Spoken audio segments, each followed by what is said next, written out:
Okay, hey guys, here we go. Round two, right, Shannon? Round two. Absolutely. Sorry for the late live, guys, but I just got off work less than an hour ago, and then I had to get ready and everything like that. So, Shannon's going to be joining us again tonight. So, thank you so much, Shannon. Thank you, Sunny. Hello, everyone. Hey, everybody.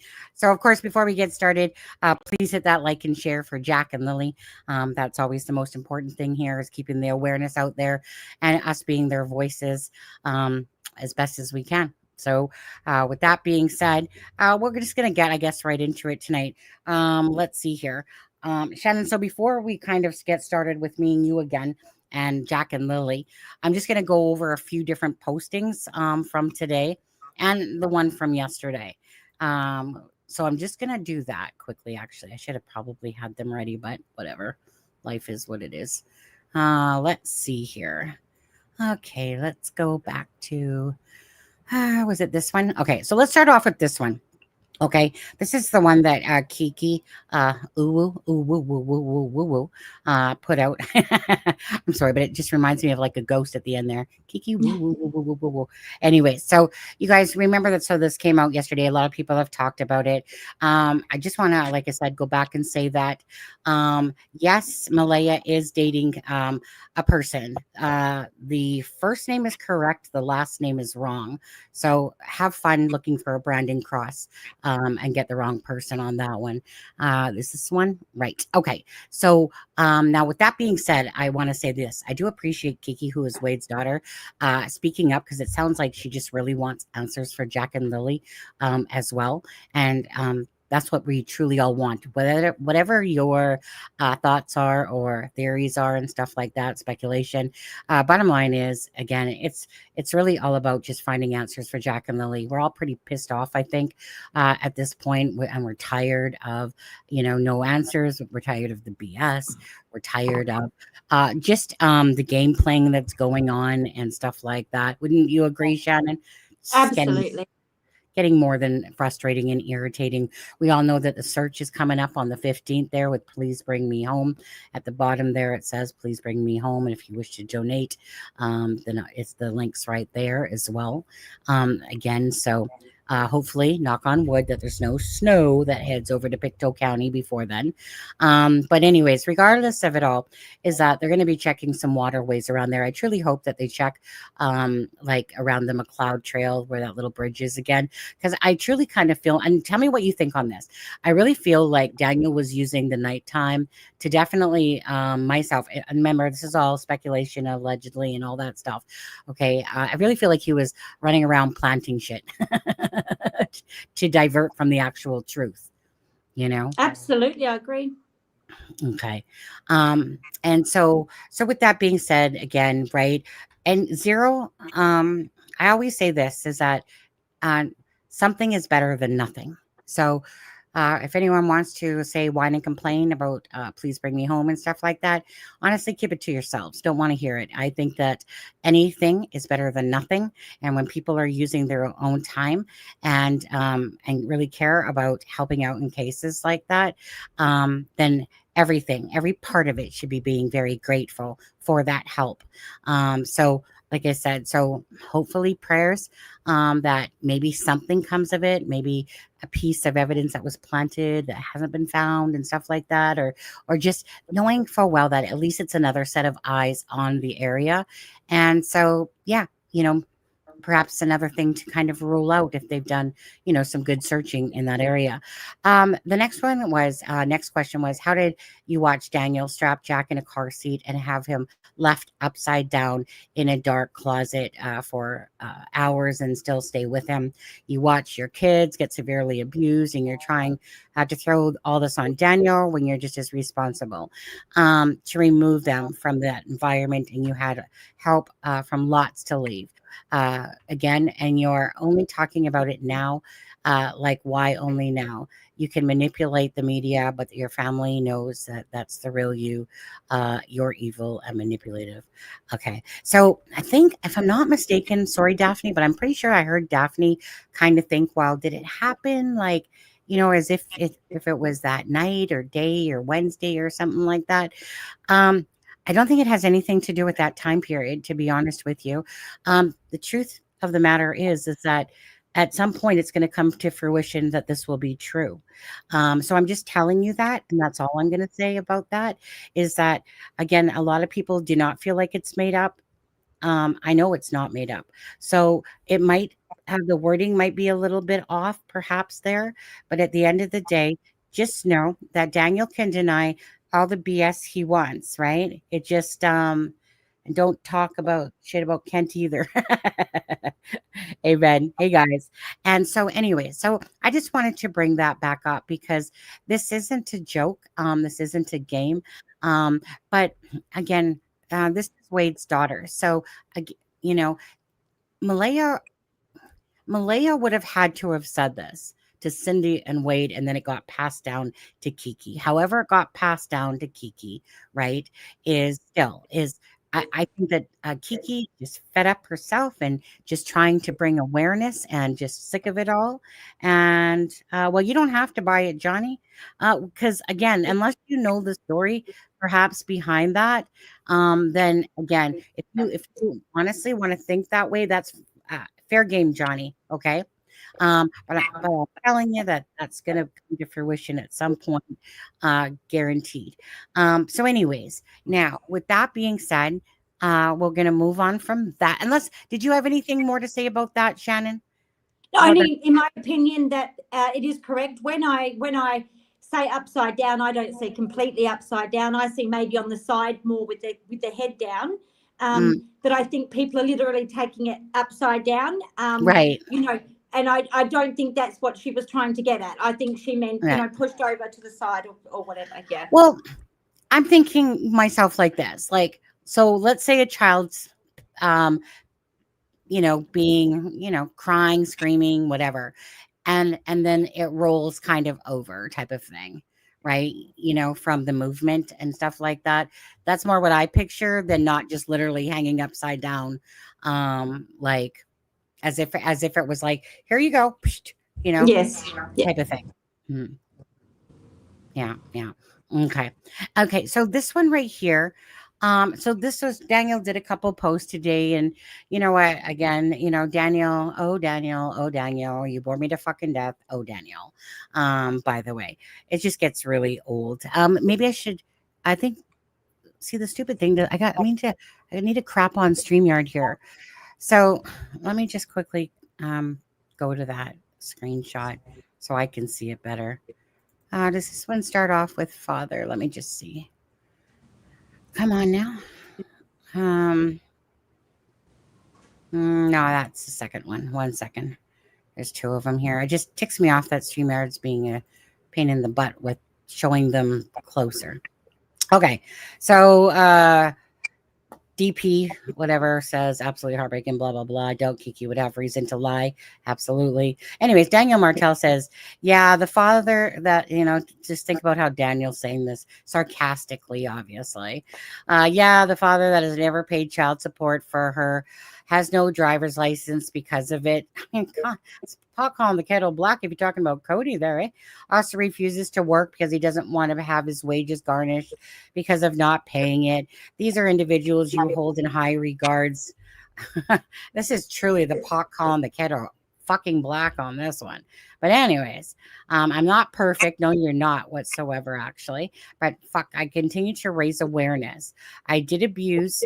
He meant to say obviously didn't, but he left it. I did abuse Lily and Jack in any way. And as for Kiki, your false claims render yourself dissolved down to the basic form of straight unintelligent. Well, that's going to come back to bite you in the ass, those words, aren't they, Daniel? There's no closets in the house. So how is your statement you fabricated even effing have any validity to it?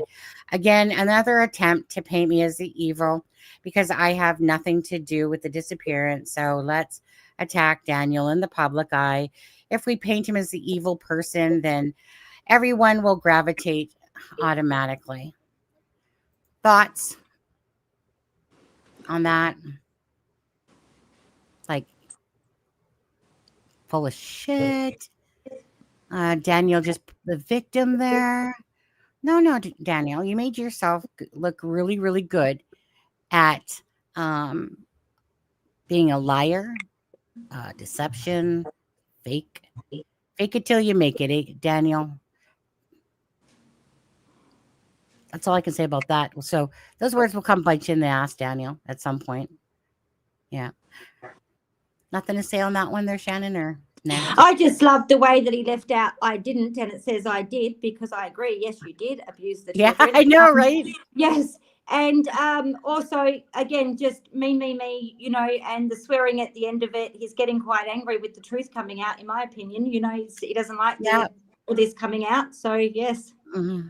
Like I said, Daniel, like I said, people said he's been quiet for a couple of days. You know what, Daniel, he's so he is so readable, it's not even funny, right? Like, you don't even have to have guesswork. You know that if something comes out for Daniel to defend about himself, oh yeah, his ass is right back out here, with his bullshit and but anyway, we'll go to the next one here. All right. There's just the 2 posts, but let's go. Oh, here we go. No, that's not the one I want. Sorry, my bad. At stage. Gotta grab the other one. Image file. Is this the other one? Yeah. Okay. So this one, he says, first of all, I don't follow this page that closely. That closely. Second of all, bullshit, Daniel. You're always watching everything. Don't even fool us, okay? Second, all of this group basically attacks me at every turn. If I was to only answer questions in my own defense, I'd have to answer every single question. This group has becoming a breeding ground for hatred. Okay, well, dumbass, you don't have to say anything in those groups whatsoever, but yet you keep going back for more like a total idiot. But go ahead, Daniel. Wouldn't it be easier to try to message me personally with theories so I can break down on why it's not possible, or perspectives into feasible angles that may not be explored, and I can bring more leads for investigators? What do you Oh my goodness. With that being said, all the accusations and insane theories bring light to the interworkings of one's own mental health. Oh lordy. You sit there attacking me without knowing who I am as a person. No, you put that on full display. Thank you, Daniel. I'm not an evil monster. I disagree, but social media seeks views. I put myself in the spotlight because I don't know who will for Jack and Lily. There's all about Daniel again. I could hide like everyone else, but I say no. Lily and Jack deserve to be found no matter the cost. I put my life out there knowing I would face a relentless onslaught from the public, but I still do it anyways. Oh my God. When I'm reading that, oh, shoot, that's so laughable. Anyways, okay. Anything to say on that? Just every time I think of Daniel, I just get bullshit in my head. I'm sorry, Sonny. That's all I see with him, and that's as far as it goes with him. There's what can you say about his replies? Really, it's a laughing joke to me because firstly, he puts himself out there, like he said. He goes onto these groups. He's the one that puts messages backwards and forwards. If it was really that upsetting to you, Daniel, stop talking, but keep talking for our sake because. Yeah, go ahead. And no, he's not. Go ahead. No, that was it.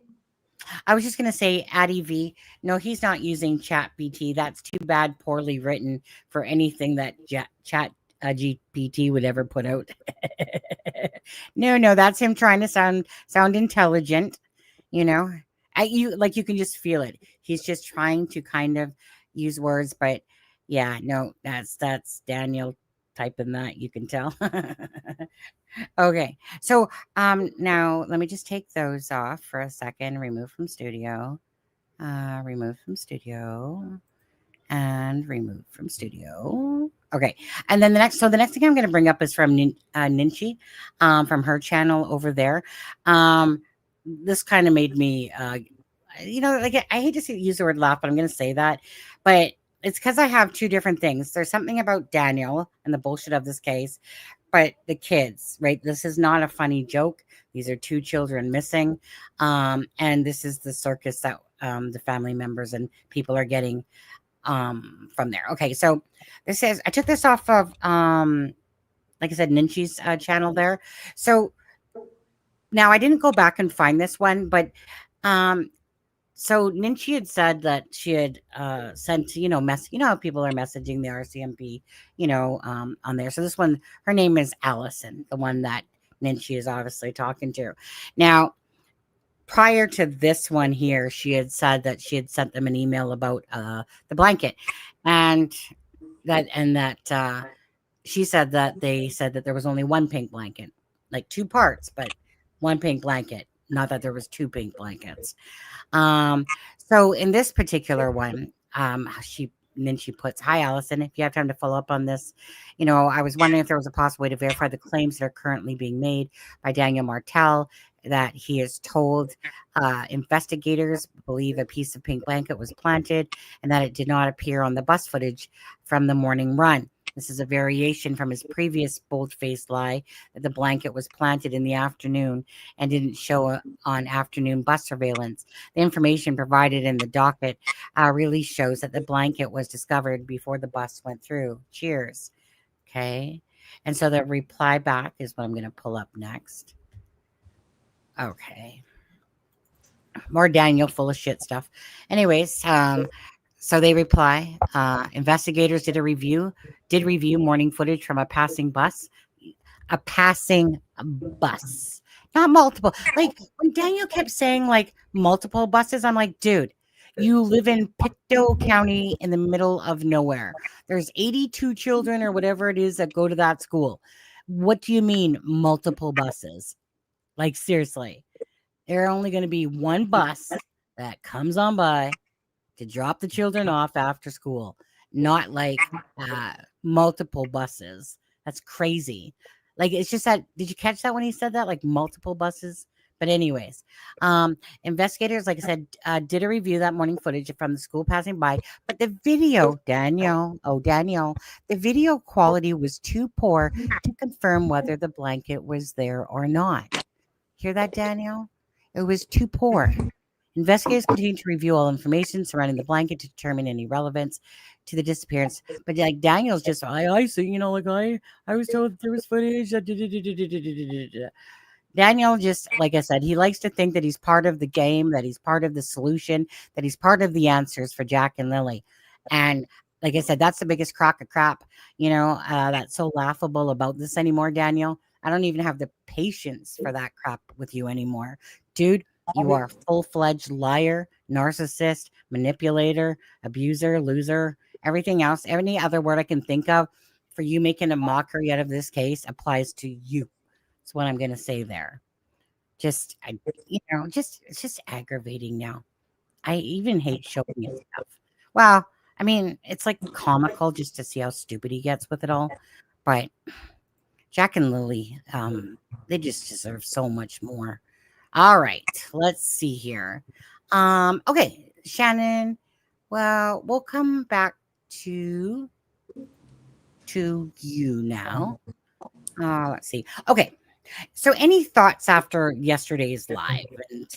And look, I reviewed everything that I sort of seen, Sunny, and what I pick up, and I'm very firm on my point. In my opinion, what I'm saying is very well correct. I know that you said if I could sort of draw a picture or something, there was probably no point. I mean, I tried, but it just looked like a comic gone wrong, to be honest. But the thing is, I'm going to say that I will have to find out from Daphne what waterfall she did post, because when I seen the picture of that waterfall, that was the closest one I have seen to what I actually see, Sunny.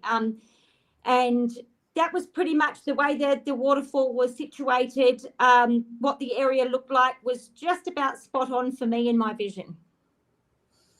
Okay, so does anyone know which waterfall Daphne was pointing out this afternoon? I honestly didn't have time. I only caught about 10 minutes of it. It wasn't today, Sunny. Sorry, it wasn't today. This post that Daphne put on was a few weeks ago. Oh, was it? Yeah. Now, on those things that you sent me, was that from that live? Yes. Okay. Let's take a look at that for a second. Let me just go to Messenger for a sec. So that was Jack and Lily kids 1 month ago. Okay, so this could be the spot. Jack and Lily Sullivan kids could be here. Oh, well, let's just go look for Daphne's live for that one here then. Dum, dum, dum, dum. Let's see here. Dun, dun, dun. Daphne. If you guys haven't hit that like and share for Jack and Lily, please do, guys. Daphne. Okay, what did I say the title was again? Jack and Lily Sullivan kids could be here. Yes. Okay, that was on a live, right? Yeah, usually it's pretty. She usually does lives. Let me just go back to a month ago. Month ago. Do dispatch audio. Oh, come on. So,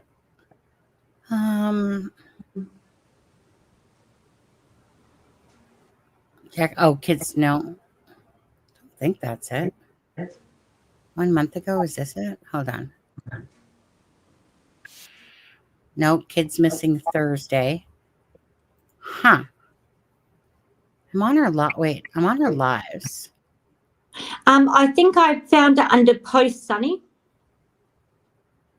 For some reason when I looked. Jack and Lily. 5 months. Where are they? Let me just take a boo here. Sebastian, the final. Jack and Lily. 3 days ago. So were you just scrolling down the post or something? Yes. Yeah, but I mean, if it's still a video, it would be up here though. Did you have to scroll a long way? Fair way down. I remember when Daphne originally put the post up and I commented in the comments, you'll see my comment straight away. Daphne, that looks so similar to what I'm seeing in my vision. Let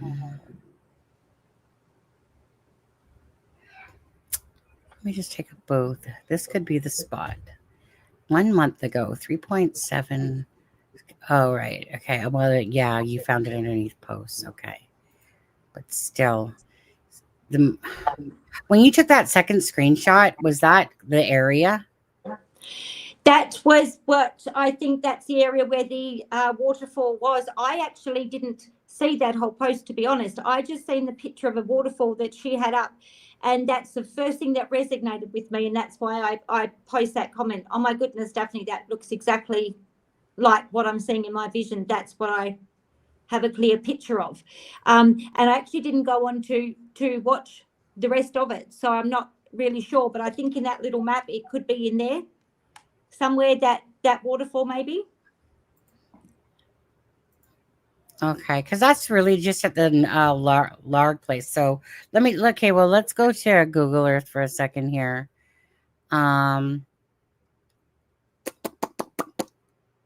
Let's see.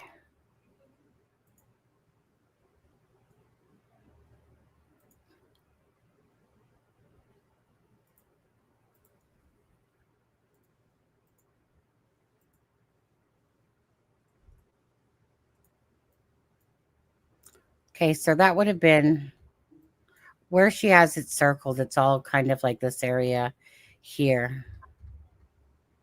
Where's the home? Freaking looks like paintings everywhere. So we got 1407. Okay. So she's, oops, I see what's going on here. My map is not facing north. Okay. So she was kind of in this area here near McLeod, right? Like that's what I can see because she's near New Lairg. Hold on. Maybe she's a little higher. Let me just take a look. Going back, I got to go back and forth between that. And your message here. Let's take a look. I want to take a quick look at that again. Come on now. So, yeah, so she has New Lairg up there. Okay, the A. All right. Okay. So she basically has this area here, somewhere around here, but I don't see, let's see here, weather, New Lairg. How come on here it sucks? Like, where's all the names of these falls? Like, don't these have names to them? Maybe they don't. But I think I'll have to come back to that one, to be honest with you. I'll have to come back to that one. Yeah. Somebody knows what live it is. It's called This Could Be, but that could be like a short, perhaps. It's called Jack and Lily Sullivan Kids Could Be Here. And it was a month ago. So if anyone has time to look for that for me, that would be great. Millbrook Falls. Well, let's take a look here. Where is Millbrook? Caps. Millbrook Falls. Does it say falls? Oh, that's Hopewell. That's Hopewell. Okay. So, Millbrook Falls. Now, I have pictures of that. Let me see here. Stop screen. Share screen. God, this is so much clicking, you guys. Cancel. Image file. All right. This picture is all resonate. Yes, that's video. Very similar to what I see now. See how I said yesterday that the waterfall wasn't too high. I mean, that's probably high, but you know what I mean, sort of medium. You know, it's not as high as the trees. That's exactly what I see. Yes, so Ben. If it would come downstream. Okay, let's see if this is the one that Ben pulled here. Oh, yeah, it looks like it. How did I miss it, Ben? Oh, Kids Could Be Here. How did I miss that, Ben? Ben, why are you so awesome, Ben? All right. Love you, Ben. Ben. All right. This is one you're talking about here. Okay, let's take a... Having a wonderful weekend. And tell me when to stop. I want to get straight to the point to what this video is going to be about. We are going to be going over one of Daniel's fishing spots. And I found out exactly where this fishing hole is that he liked to go to. It's only 11 miles away, right up to 289. So we're going to get into that in just a second. But what I'm showing you here on the screen, this is the area where the RCMP searched for Jack and Lily. I'm going to show you something in just a moment. So you have New Lairg, you have Gordon Summit. This is Lansdowne Station, okay? And then down here would be going towards like Sheep Herders Junction, but it's out of that. It's out of this perimeter here. So I'm going to go to my maps right here, and I'm going to show you something. So if you remember what we were just looking at, the New Lairg was at the top of our map. I'm going to show you. New Lairg. There, New Lairg. Sunny, go back. So this was just at the top. So the area that I'm going to be talking about was probably not searched by, so the of our map. I'm going to show you. Tell me when to stop. New Lairg. Did you see that? There. That's exactly what I see now. See that shrubbery here? And how it's coming down. I hear the flowing water. If we were to go into the side, that's exactly what I see. These sort of trees, this sort of green shrubbery, and exactly that sort of water flow. So that's what I said. It's water flowing, but not hysterically fast or anything like that. Just trickling down like this water is here. Oh, okay. Addie V says, yes, that is the one where Daniel was standing holding a fish and commenting to one of his friends on Facebook about how the water level had dropped. It was just one of his favorite spots. Okay, so Well, which spot is this? I don't know yet. Okay, can I play? Hit play. Okay, hold on. Let me first of all, I'm just gonna grab a screenshot of this. Okay. As I said yesterday, I'm not sure how many of the waterfalls do look like this, but this is Right. very But relevant similar. to yes, what I see. Okay. Front one. And New lyric. it's So within that kind of time frame, right? Yes. Yeah. This was just at the top. So the area that I'm going to be talking about was probably not searched by the RCMP. It probably was not. But if I was the RCMP, I would definitely check this area out. Now, I'm not insinuating anything, but I would definitely cross every T, dot all I's to find Jack and Lily. Now, before we go onto the other page, because you're really going to want to see this, make sure you are subscribed and check those notifications. So when I post these random videos, you guys are notified when I upload. Now, let's get started. I also want to say thank you to all my new members. I appreciate each and every one of you. You guys are amazing. Okay, I want you to take a look at this. Check out this view. Do you know where this is? I'll just let you guess for a minute. Well, if you live in Nova Scotia, you probably know where this is at. It's in Pictou County, actually. Pictou. It's called Millbrook Falls. I'm gonna tell you a little story. Wait, here. what's it called? What's that one called? So Millbrook? you know how I go. That was Millbrook, right? Tell you a Yes. little story Okay. here. So you know how I go searching, deep diving into these cases, and I have just Lily and Jack they really are on my mind a lot, and I'm sure they're on your mind as well. Just constantly thinking. Even at night before I go to bed, I think about it as well. I don't know. Some may call that obsession, but I feel that when something isn't right, or it's just there, like I know the answer is there. It's just following the clues to get there. And I'm pretty good at puzzles. Pretty good at putting things together. And nothing is a coincidence in a missing children's case. There's no coincidences. And I'm sure you can agree with me on that.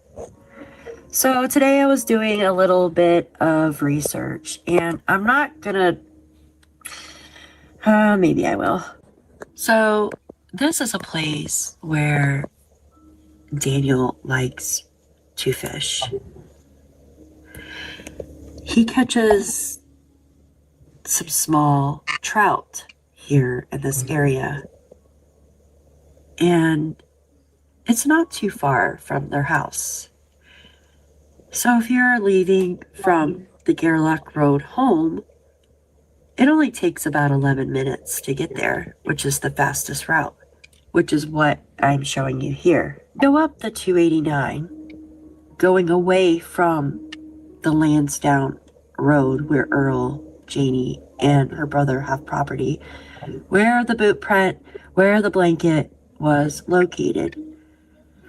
So if you go up this road here, like you're following the road that Malaya, Daniel, Jack and Lily, and Meadow took the day they went shopping, but turn off here and go up this road. There is a cemetery here. It's Millbrook Cemetery. There's a Millbrook Country Club over here as well, but you wouldn't go towards the country club. There's too many people there. You would turn here and you would be at the place of the Millbrook waterfalls. So this is the Millbrook waterfalls here. Isn't it beautiful? It kind of reminds me of some waterfalls by where I live. So I was reading Daniel's comment, and he said there wasn't too much water there in his comment. There used to be more water here. I need to think of that comment that he said, there's more water than mud. Well, there's water and there's mud here. And it also made me think of Janie. How Janie, she was going to say meadow, but she actually said brook first and then corrected herself. And then she talked about her property, her other property, not the 2.2 acres she lives on, where Jack and Lily live, but her other property that she has on the Lansdowne Road around the corner. And she says there's no water source on it. There's no ocean or brook on there. And then if you remember when she was talking about, somebody had asked her a question on the voice messages. They said, do you live on a dirt road? She goes, no, I don't live on a dirt road. I live on the 289. And she started going through all the little towns and stuff that the 289 goes through. Okay? All the little towns that the 289 goes through. Remember we were talking about the Sheep Herders Junction? Because it has a small waterfall, like the one that I just showed you, the Millbrook Falls. And it was right out of the search perimeter. And I believe this is too. It's just right out of the search perimeter. Now, how Janie kept explaining, it goes through Eastville, it goes through Upper Stewiacke, it goes through Musquodoboit, it goes through, and she kept saying the towns, and then she ended with Brookfield. And like I just said, there's no coincidences in these missing children's cases, guys. There's none. There's never any coincidences. But what do you think about this? What do you think about this? LOL, did the falls ever change? Now, not much water there, but I caught a couple of small trout. There's still more water than mud. Maybe this would be a good place for the RCMP to search. What do you guys think? Have they searched here already with the cadaver dogs? I don't know. But I would definitely search this area. And like I said, I'm not insinuating anything. But in my opinion, if something did happen to the children from the parents, it would be, the children would be in a sentimental area, a place that you know well, a place that you went to often. Did the children go here a few times? I don't know. They never mentioned. They did mention that Janie had to carry Jack in the woods. They did mention that Jack didn't like going in the woods, and it was hard to walk in the woods. Now, Janie denied the car, the 5-speed, going back and forth that night. He denied it. But 11 miles isn't too far, guys. 11 miles is not too far. So if this was around, if the neighbor who complained was right here, wouldn't they have heard the car going back and forth? You could actually make a loop. So if you come up here, go to the falls, come back, and come back down, keep going back, go that way, or you can go that way and come back down. So what do you guys think about this? Am I just kind of... All right, so we'll stop that there. I'm feeling naked without my banner. Let's go. Okay, so thoughts. I mean, obvious. Okay, I want to say this first, okay? Whoops, I'm not even got my camera on. Sorry, guys. So I want to say this first. It's that, you know, if we're thinking about it during the middle of the night, 12 to 5, right?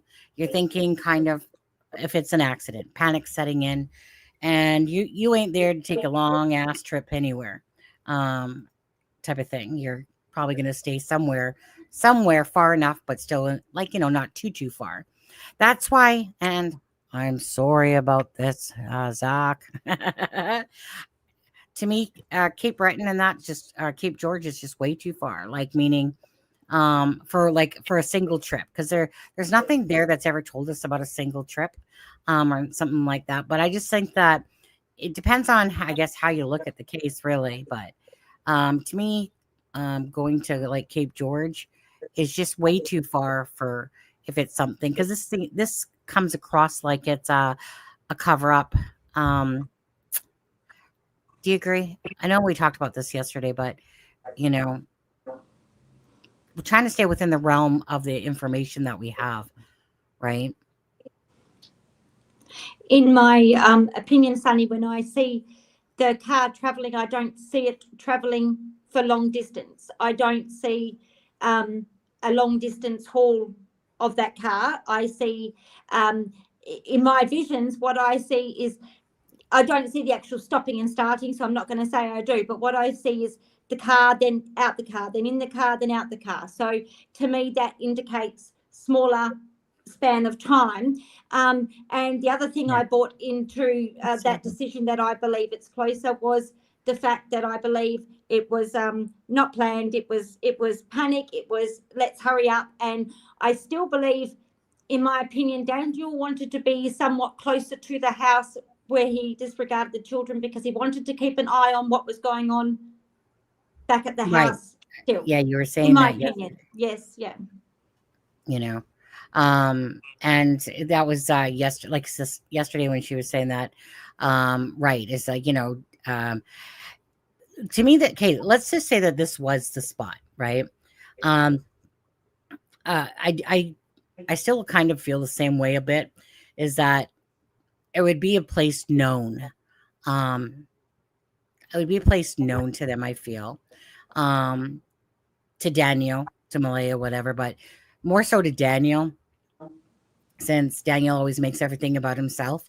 Why wouldn't he make this about himself? It's within the realm of what Justin said about a car turns around on the tracks and goes up towards New Lairg. Now, Justin was at the KOA. He said when he was, when he heard the vehicle, and then he said going up towards New Lairg. He only gave like that one piece of information. That's where this is where it will be hard, right? Because Justin is the one that gave one piece of information, and that was around 1:30 that he heard a vehicle. And he says, he also said that, like when he lived up higher up on New Lairg there, you guys, where the property is higher, he said that lots of times he would actually keep track of vehicles, because obviously if activities happening and stuff like that, and maybe it's just kind of like his thing that he was just, whenever vehicles kind of go by, just would happen to, of course, more pay attention to that. This particular night or day, I should say, whatever night, day, he said that he thinks possibly it's because there was activity going on earlier before that maybe that's why he was kind of, whatever you want to call it, sensitized or what do you call it, to a vehicle going by. So although he was at the KOA, it's just more that because he said earlier that there was vehicles. I'd have to go back to see exactly what it was. But anyways, out of him, we got one piece. So we didn't get the fact that Justin said multiple times, right? So would this be considered one trip? Because obviously Brad is saying 4 trips. One going toward blanket area. Never did clarify about the rest of them, but one going up towards Lairg and then down McLeod or whatever. So this is all confusing because it's like having bits and pieces of information, right? With the information that's out there. and it's just very hard to make sense of it all. But this would be in the realm of possibilities for sure, I think. Absolutely. I think so. You know, I can only be honest with the vision that I see of that waterway, and that's very similar. When I see, especially off to the side, and I see where you can sort of walk there, that muddy area, like I've always said from the start, that muddy area, you know, the tree even coming down out the ground, that tree trunk, you know, I see all that sort of stuff. I see the shrubs like that. As I said, I'm not sure how many waterfalls look like that around there. But I will have to stick to what I believe and what I see and hear. And that is that it is in that vicinity or close to. I feel it is very close to the property, not right in the property, but like this sort of distance. I don't feel it would be too much further. I believe that night there was panic. He wanted to be close to the house. He wanted to sort of keep a check on Malaya as well and what she was up to. His mum, because he was panicking, obviously. And, you know, you want to keep a check on who's ringing who's doing what. So, yeah, that's what I sort of, I've got to be honest, and that's what I pick up on. Now, someone sent me this picture, but I'm not really understanding the reference of H2O. Do you? No, just the water that they're saying, I guess, is there.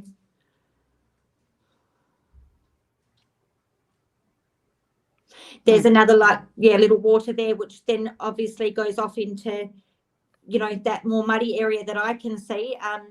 I can't see it extremely well, this picture. I can only just get the image of this is exactly what I see when I see the image. Well, I was going to say, so let's 1 second here. Okay, let me just go back here. Stop screen share. Okay, let me see if I click on a picture, will it show it, or do I have to go? Okay, it still does. Okay. So this is Millbrook Falls as well, pictures, okay? Let me just, I'll make the screen bigger. So I'm just at Millbrook Falls, and these are just pictures of of Millbrook, Pictou County.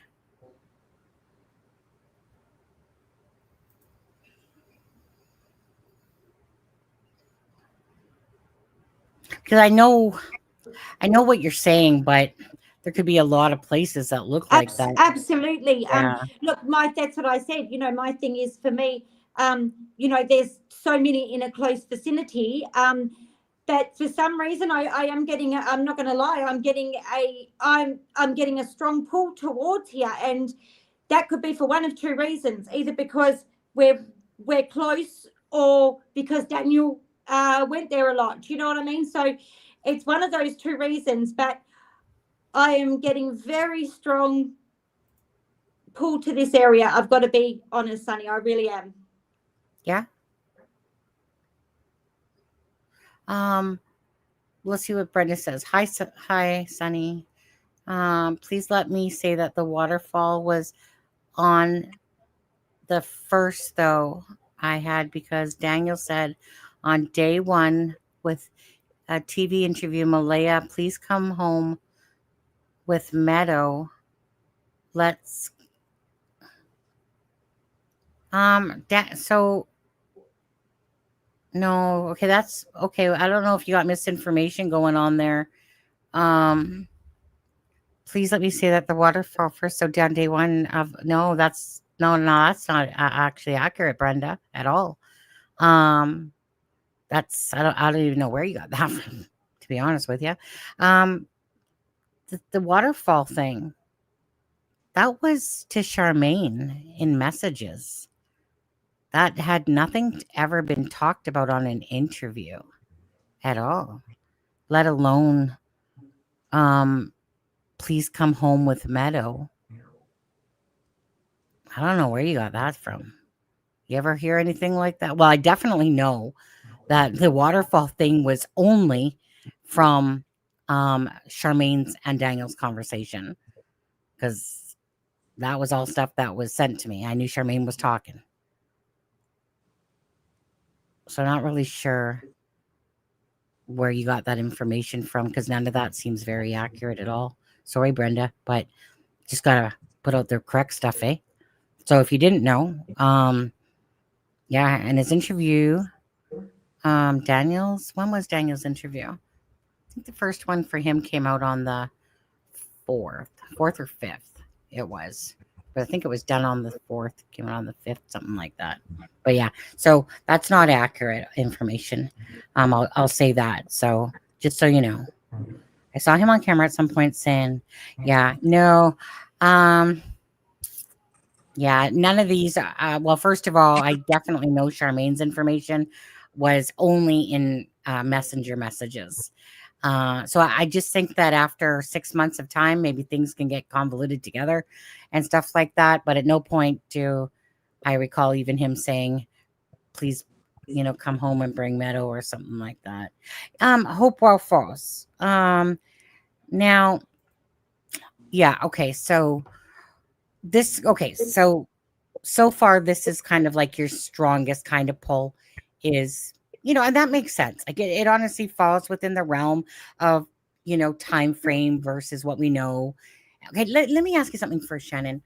Shannon, okay, because we have the timeline from 3/11, and then this tip that came in talking about seeing Lily and Jack and Daniel that in town around 11:35 or whatever, 11:30 to 11:45. Is there any piece of you that thinks that something happened to the children prior to making it home? Or do you believe that they did make it home and this was part of an argument or something that escalated that night at the home? In my opinion, I believe the argument started out of the house before they reached home. I believe that Daniel and Malaya were already had started some sort of argument, and I believe that they did make it home, but it escalated in the home. That's my opinion, and that's what I see. I do believe they made it home. I believe they were all pretty upset at that stage, but I do believe they made it home. My gut says that too. My gut says that they did make that home. Yeah. Sheila, you know what, Sheila, I looked at Gairloch Falls earlier today. That's just way too far, to be honest with you. Because at first I was thinking like Gairloch Road, Gairloch Falls, but Gairloch Falls was like pretty far out there. And that's the thing, right?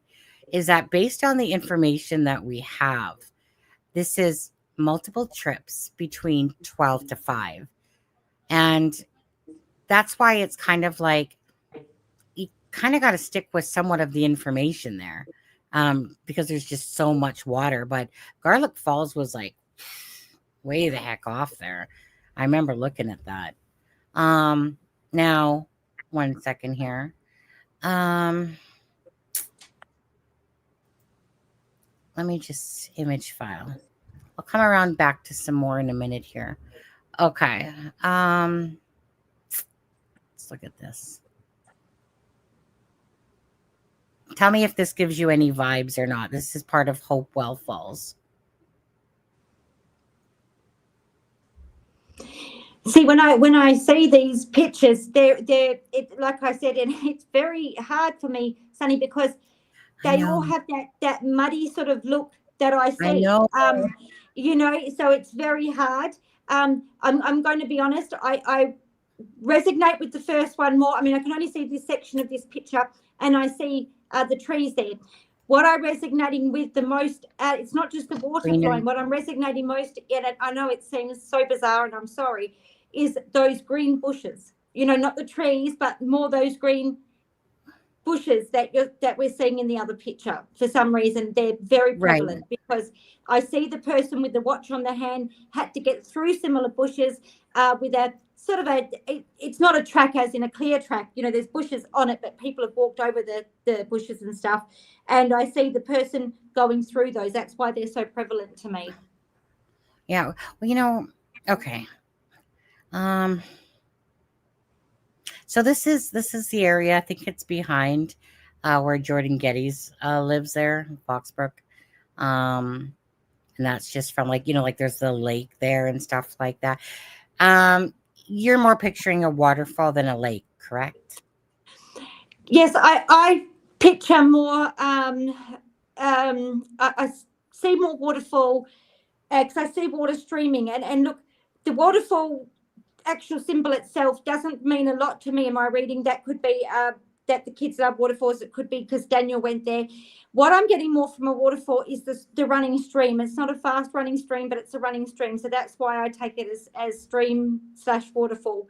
And I do see, I also indicate that's only because I see the rocks around there. Right. Not huge rocks or a huge step up from rocks that they've got to get over, but I do see some rocks there. We looked at Waterfalls, I think by Truro. I pulled that one up today, actually. Waterfalls, pulled that one. And no, Gary Glass, I unless you can prove that to me, I can't see why Daniel would say that. People think people are getting confused because that was literally only in a text message to Malaya. Sorry for Malaya from Charmaine. But hey, if you want to prove me wrong, feel free to send me where you found that because that's not something that I ever recall being in the papers at all. That was just a personal thing. But yeah. But if you want to prove me wrong, feel free. I just don't recall that whatsoever. Not that it's of an importance. Well, the importance of that would be was that code. It was Daniel was trying to basically use whatever tactics to kind of get in touch with Malaya. So is there any is there a hidden message, right? In the undertone of, about remembering about our first date at the waterfall, the old Daniel and stuff like that. So yeah, you just wonder if there's some sort of, freaking cryptic message in there to Malaya, because they obviously, to me, can't just talk regularly, right? Use codes or whatever in a sense, to kind of put out their messages or whatever. Fucked up. That's what it is. Okay, hold on. So fall thing. Oh my God. Okay, hold on. Stop screen. And I'm just gonna take you to okay, so your black, let me go to share screen here. Let me go to this one. Okay. I'm gonna make that bigger on the screen. So this is black. Get off there. Okay. So this is Black Brooks Falls. Okay. Now in saying that, apparently 6 years ago, they had a wasp infestation going on there. And that's what I think somebody said. And when I Googled it, it was like, yeah, about 6 years ago. Now you referenced wasp and you weren't sure what the meaning was per se. Let's see. Right. So this is Blackpool Falls.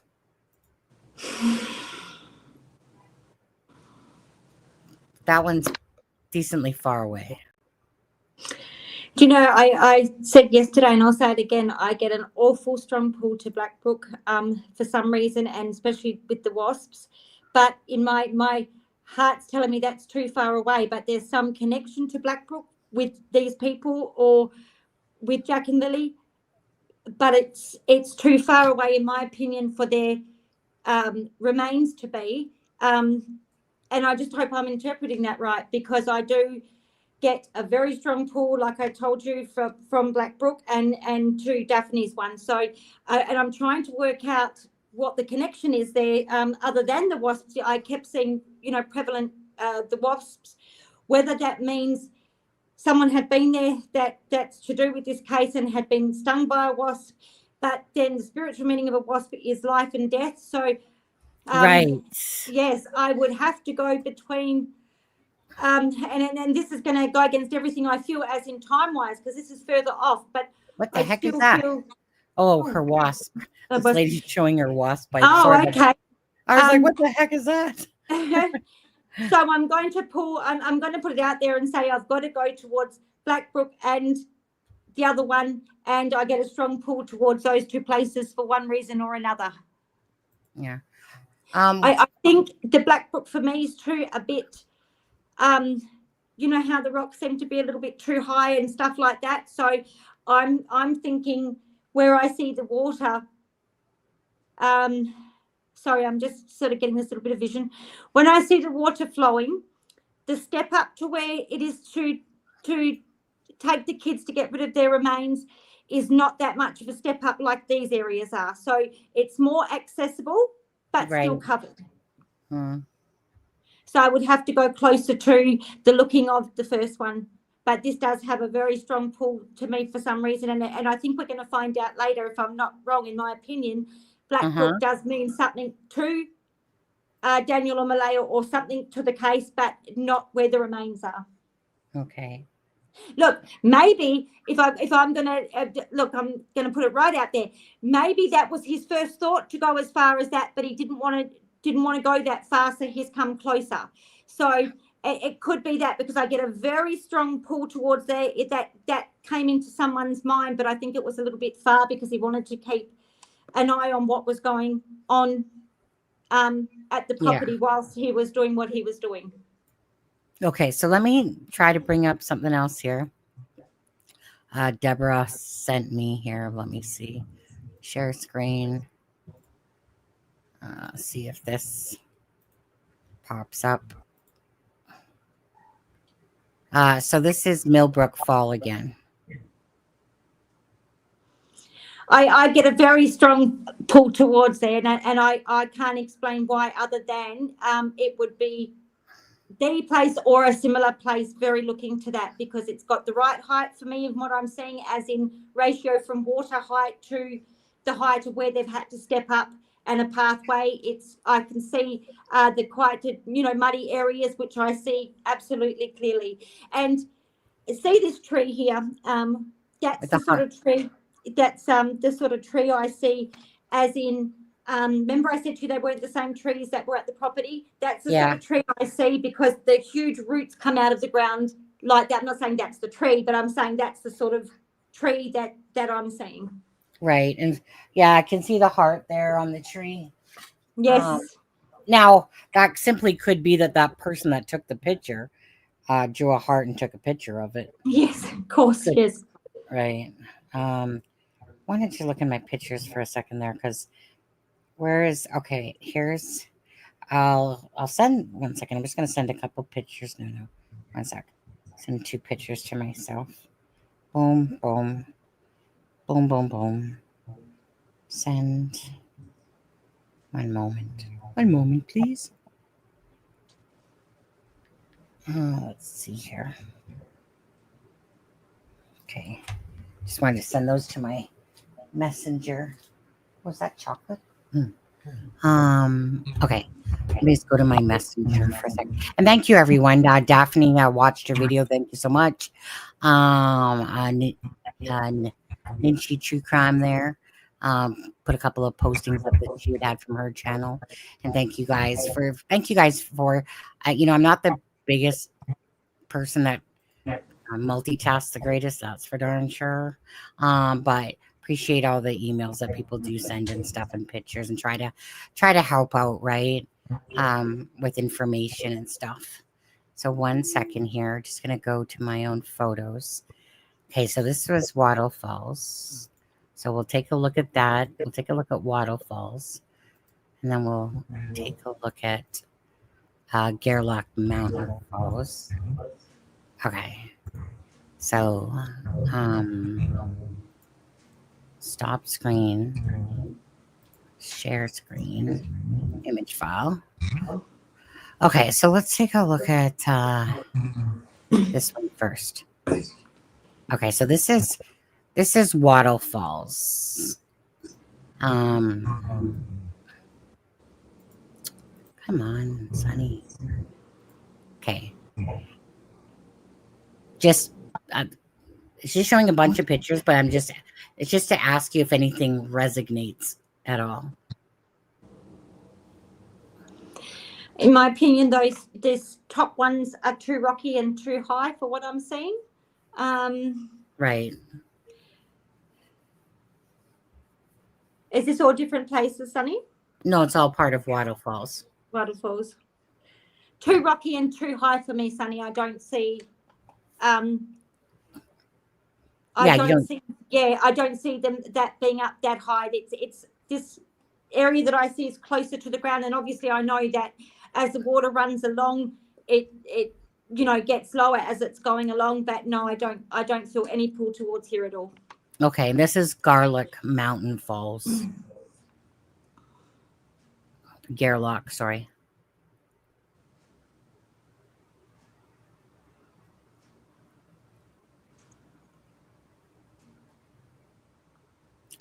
Just feel very similar to the other one. I'm not sure how far away this is, but yeah, let me just go back here because I'm pretty sure because I remember looking at it going, whoa, like that's pretty darn far. Yeah. Gairloch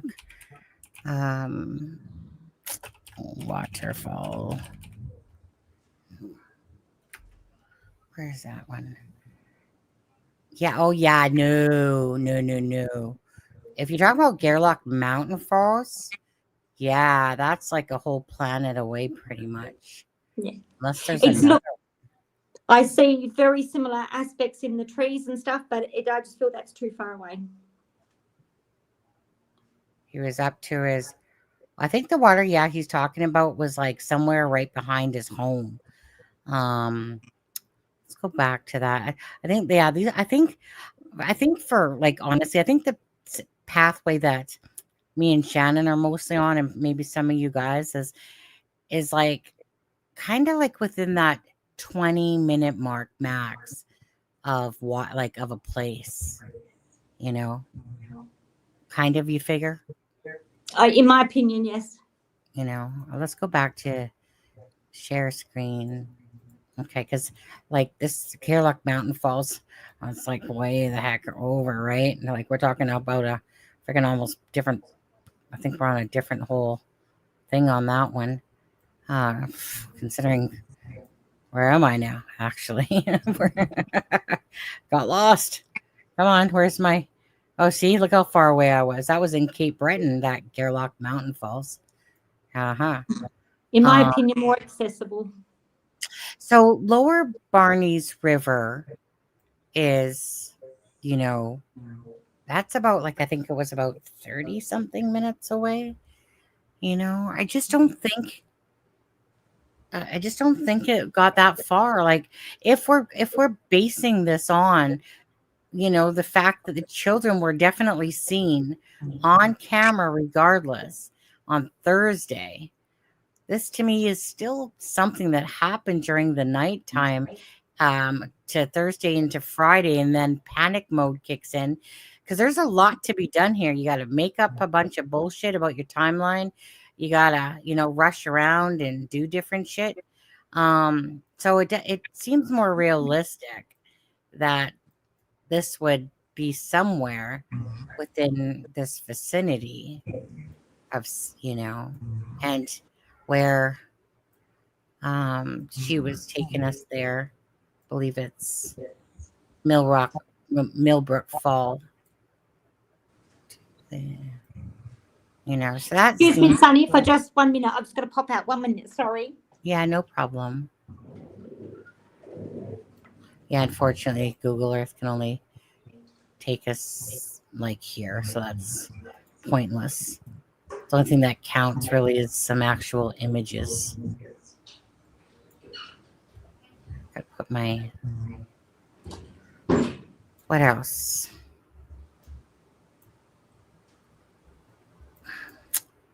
What do you guys think?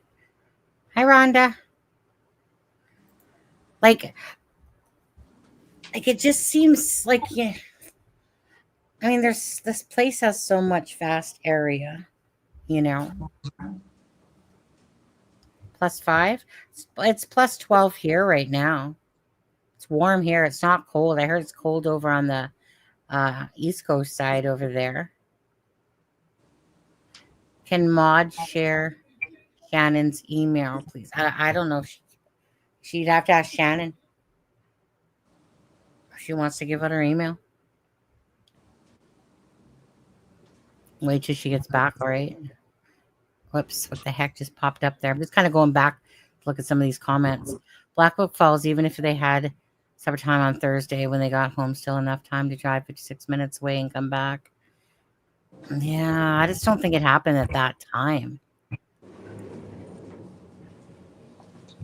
You know, I mean, I'm just, the thing is, like I said, you kind of got to somewhat try to stick to the information that's out there,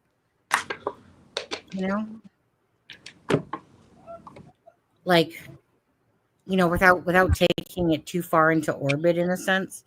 You kind of got to still stick with the information that's at hand with what Brad said and Justin said,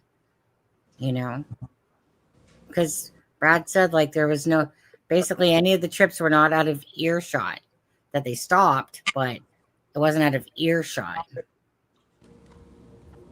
So, I mean, we could be searching a freaking Timbuktu and back, really, if we looked at all the different places with water and stuff.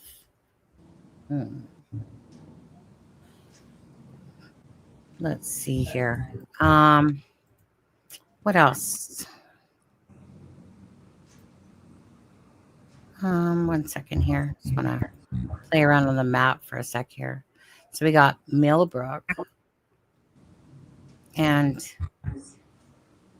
where's Hopewell? Okay, there's Foxbrook. Sundial.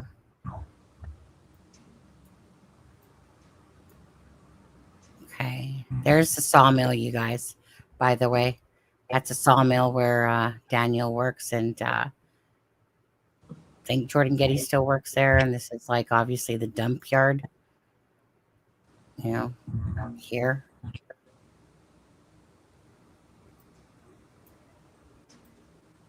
And this was the lake right here, behind Jordan Getty's place. Where is Hopewell here?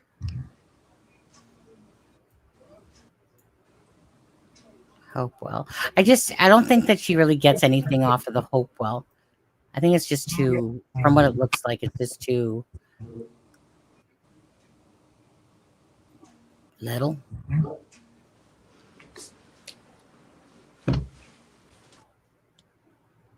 Foxbrook. I honestly think one of the first places, like, besides hopefully they'll do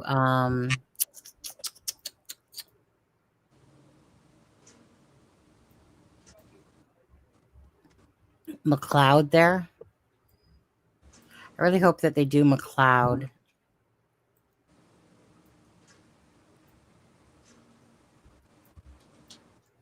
Because that's where that little star was found over there.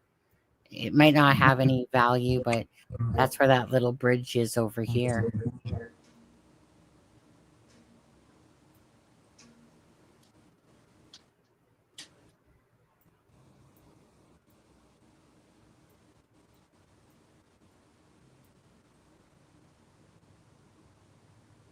feel like that's too close. I feel like that's too close, though.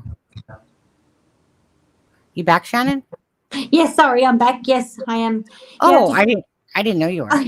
Yeah, no, I was just looking at the pictures that you were showing here, and I feel that's a little bit too close for comfort for Daniel. I think so too. Yeah. On there. I'm just kind of, whoops, my bad.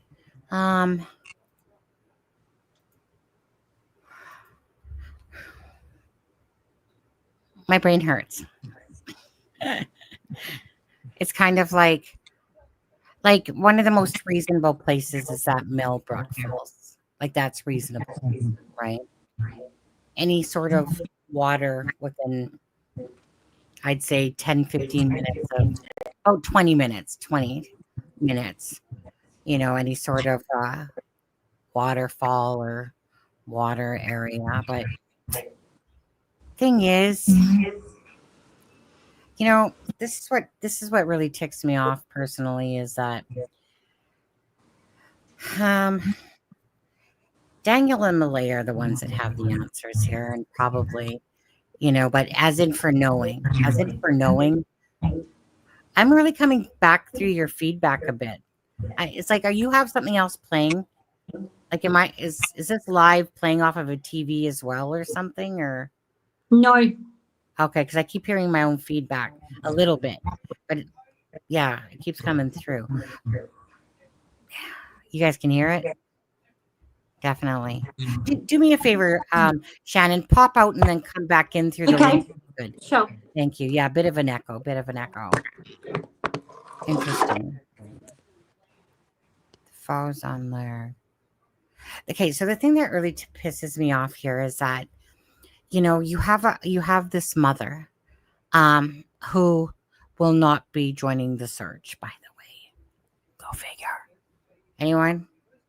It's not a bad echo. Yeah, it was just muffling enough. Let's see here. Is that better? Yeah, I'm sure it will be. So this is what's hard, Shannon, right? Unless a miracle happens here. My thing is that, so you have the mother who's shown no signs of actually truly giving a shit about her kids. Like, nothing has shown that at all.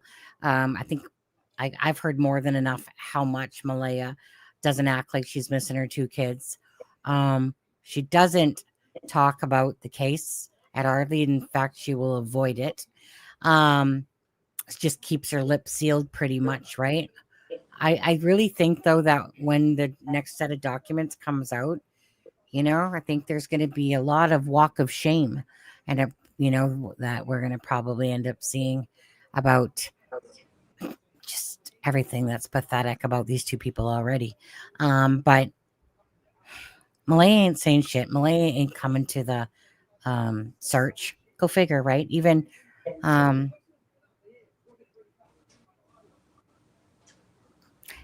for protective people of being around her, in a sense. Right? That wouldn't be a motherly thing to do, right? You wouldn't want to ever go to a search for your own kids. In my opinion, Sunny, sorry, did I butt in? You talk. Oh, go ahead. In my opinion, I said, I think from day one or thereabouts, I believed that the abuse and neglect was a lot more than what we knew about.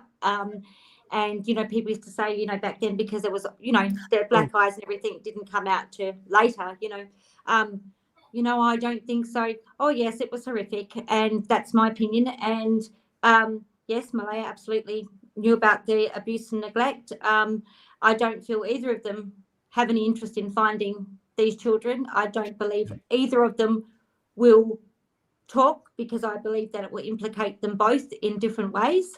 And that's the most difficult part. You've got a very small, like I said yesterday, community of people that all know each other. Then the people that have come forward with things, whether that be Kiki or the neighbours, straight away there's people attacking them and disregarding what they're saying, when in my opinion they are telling the truth.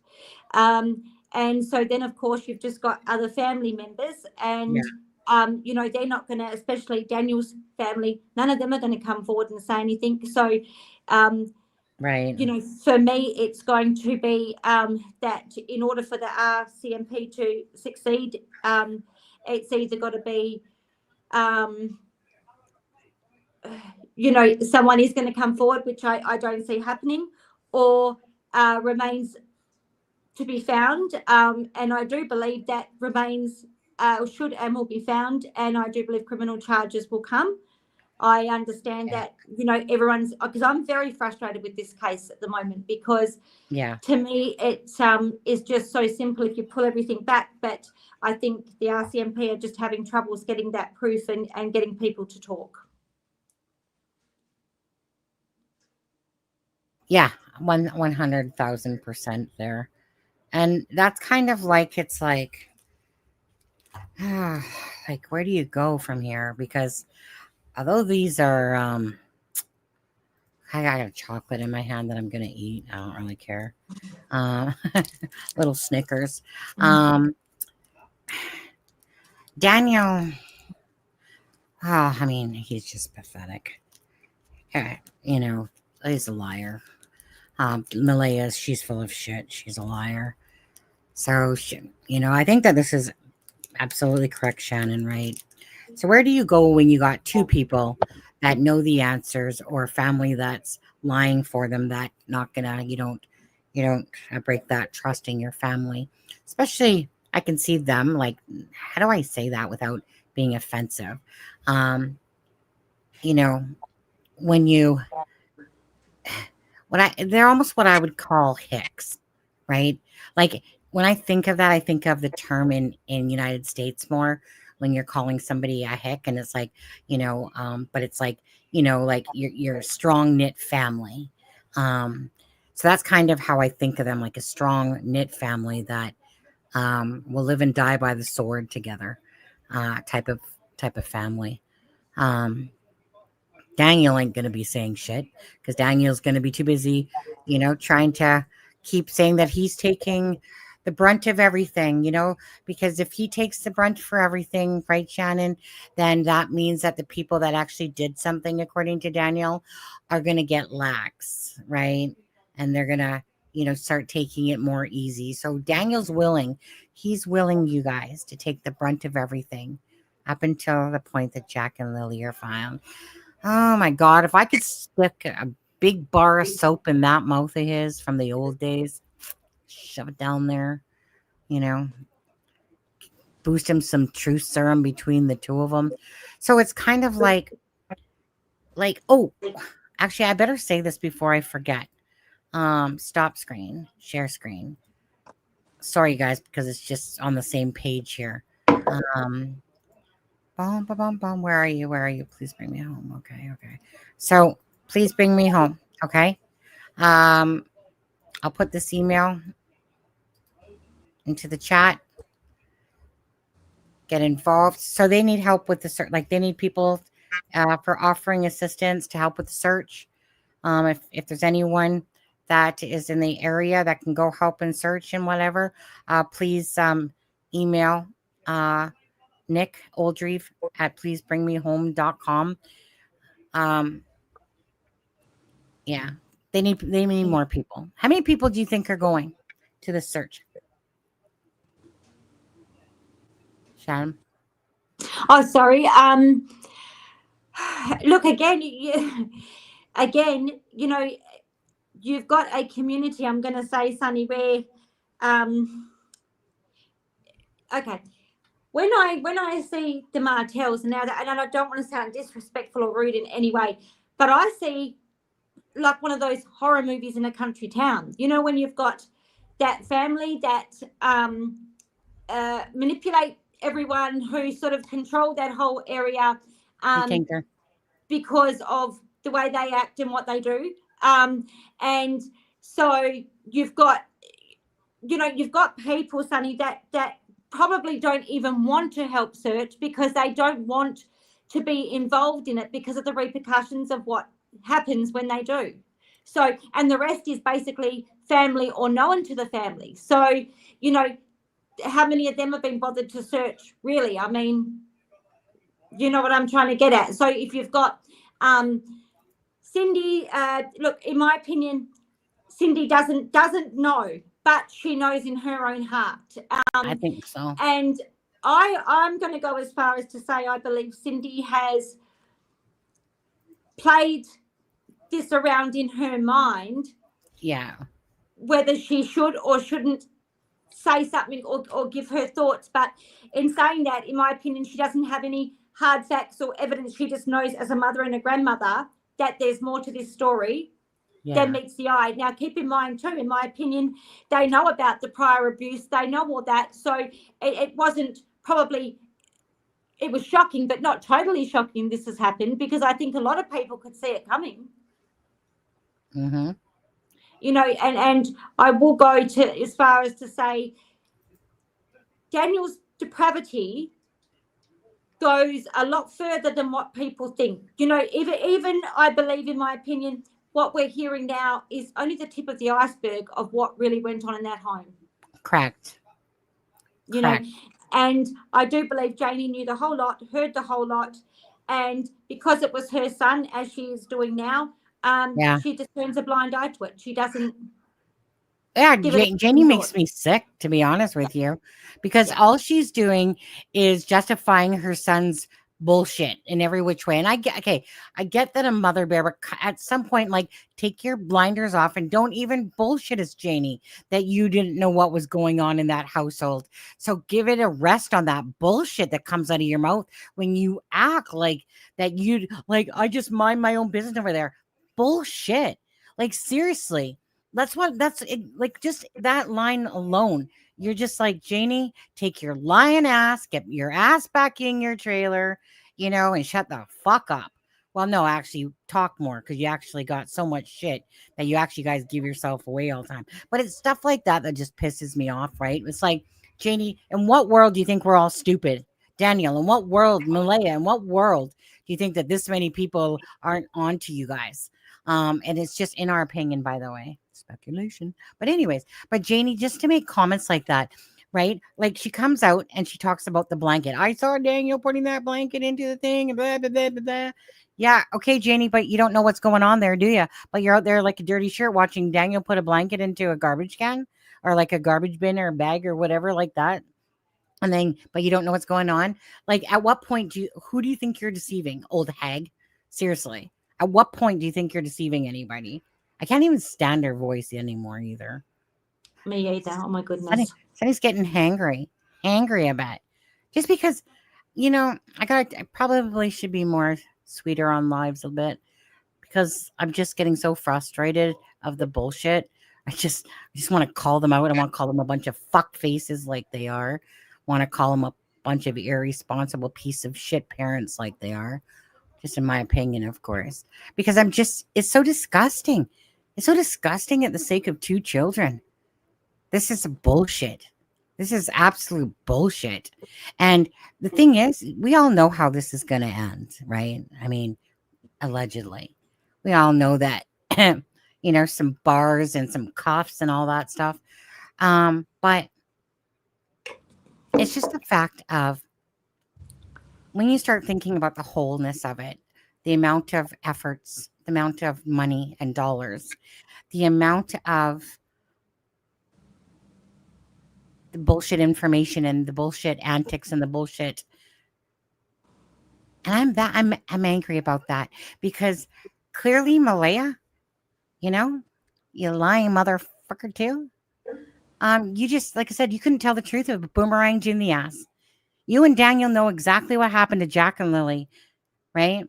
And you guys are pathetic beyond repair. I know people say innocent before guilty and stuff like that, but you know what? Sure, they're innocent before guilty.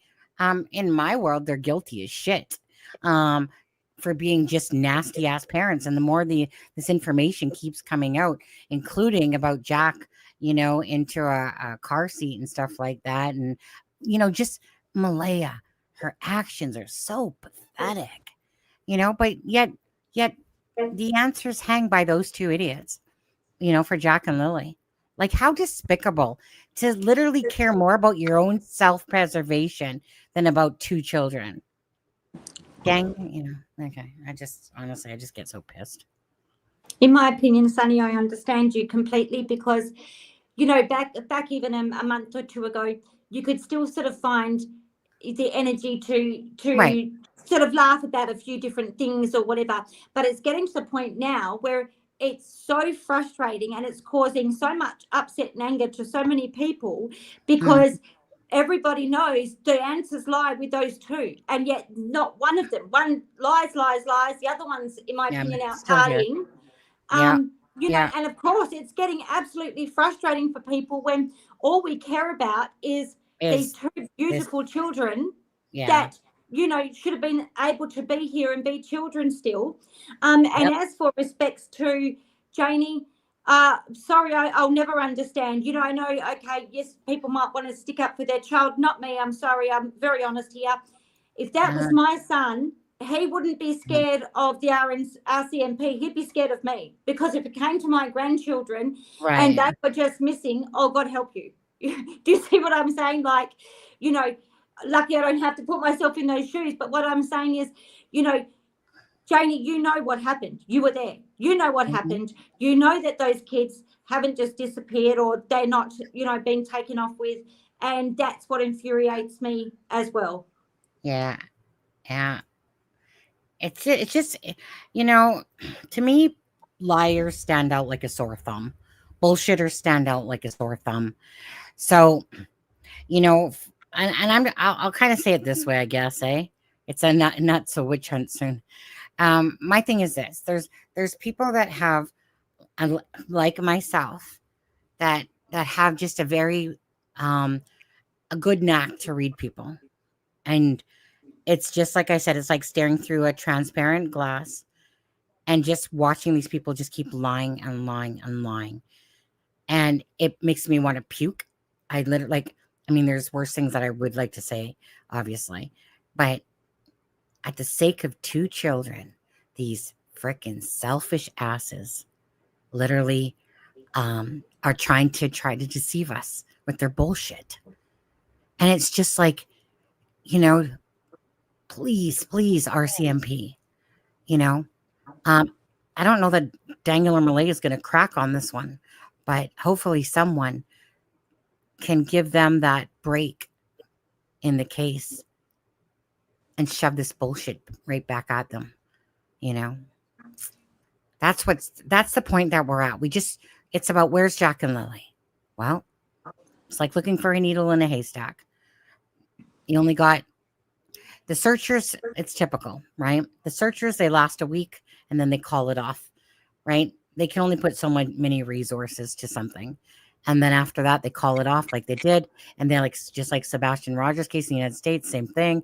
Then they come back they came back to revisit the boot print in the blanket area, right? In certain other areas, you know, then they came back with the dogs, obviously, right? But how far much did they search during that time? Was it just a few specific areas and stuff like that? So it's frustrating, because the answer lies with Daniel and Malaya and Janie and whoever else was all part of this, in my opinion.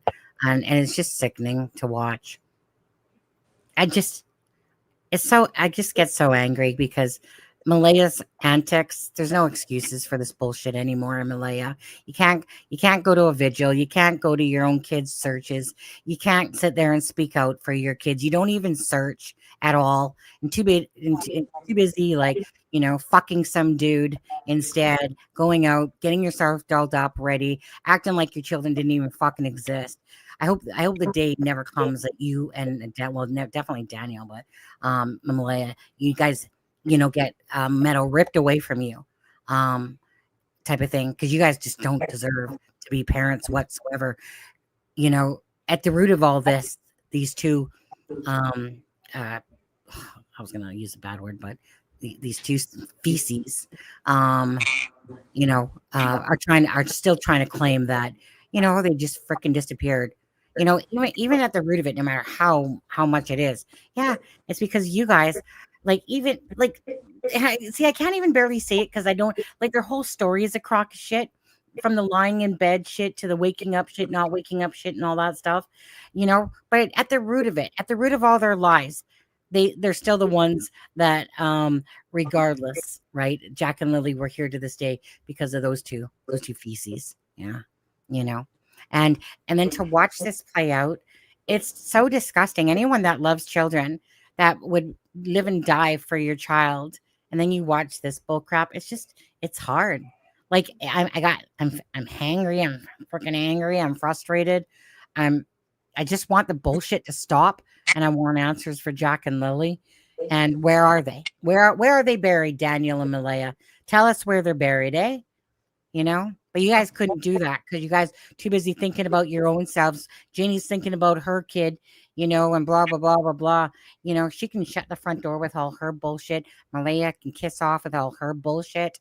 And I don't care if I offend you or not, you shit-ass mother and stepfather. You guys are too busy doing drugs. You guys are too busy sitting there worrying about yourselves, worrying about everything else besides the kids. These kids were not taken care of well. You know, Meadow's in a better place, you know? So it's so disheartening to watch this case and this bullshit keep going on. Sorry, preach it, Sonny, but that's how I feel. That's how I feel. In my opinion, Sonny, even there from a criminology side of things, if you look at Daniel's reply today to what Kiki said, yeah. Well, how pathetic is that reply? Realistically, if someone had accused you of something like that from a criminology side of things, Sonny, and you had done nothing like that, can you imagine the reply that you would give? You would put at the top, what the actual F are you talking about? How dare you? I've never done anything like that. You know, blah, blah, blah. Absolutely. No, nothing like that. It was just blah, blah, blah, blah, blah. And we've got no cupboards. What? You know what I mean? Like, really, the cupboards are least of your problems here, Daniel. The problem is, you know where these children are. You've done nothing but lie. I'm going to come straight out and say, yes, I'm accusing you and Malaya straight out. Absolutely, I am. And enough is enough now. It really is. And that's just exactly it, right? Like, that's just exactly it all. You know, 1 second. I'm just literally vaping because I'm just seriously pissed right now. I believe maybe we at informant stage. Well, you know what? The thing is, unless the RCMP get a solid piece of information that busts this case wide open, their bodies, okay? That will be a solid piece of information. Their bodies. Other than that, if Daniel and Malaya doesn't speak and they don't find these bodies at some point, this case is going to go cold. It will go cold because the chances of finding bodies is like a needle in a haystack.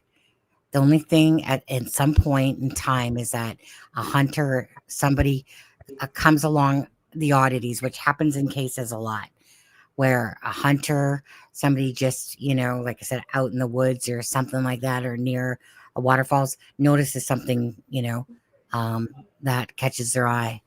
And there's too much woods here. There's too many places that these kids could be, you know. So obviously you would want to deem it down to whatever information that the RCMP have, you know, and where that information takes them. But I think that they're kind of fucked at the moment. They're caught between a rock and a hard place. Daniel and Malaya aren't speaking. So where else? Who else? Janie. I'm sorry, but go figure that fucking Janie couldn't take a polygraph test, eh? Go figure, Janie. Go figure. Go figure. The one person that claims that she heard the kids can't take a damn polygraph test. Like,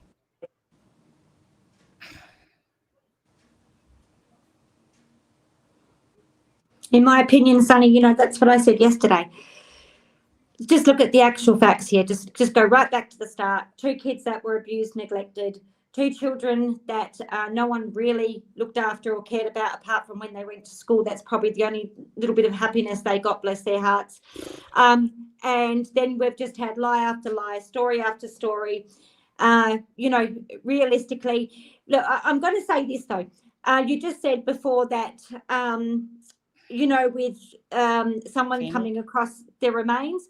oh yeah. And I believe that Daniel counted on that too when he knew what he was doing. I'm just going to say it straight out. Right. But I also believe, to be honest, that Daniel's going to be in for a rude shock because I do believe they are going to come across them. And I think it's not, yesterday. I don't think it's going to be the RCMP that come across them. I think it is going to be someone else that comes across them, and obviously they'll be notified. Yeah, I just get very, very strongly. So I don't want people to lose hope, because I do feel a break's coming soon. I'm not saying the remains will be found soon, but I think a break is coming in the case soon. But I do believe remains will be recovered.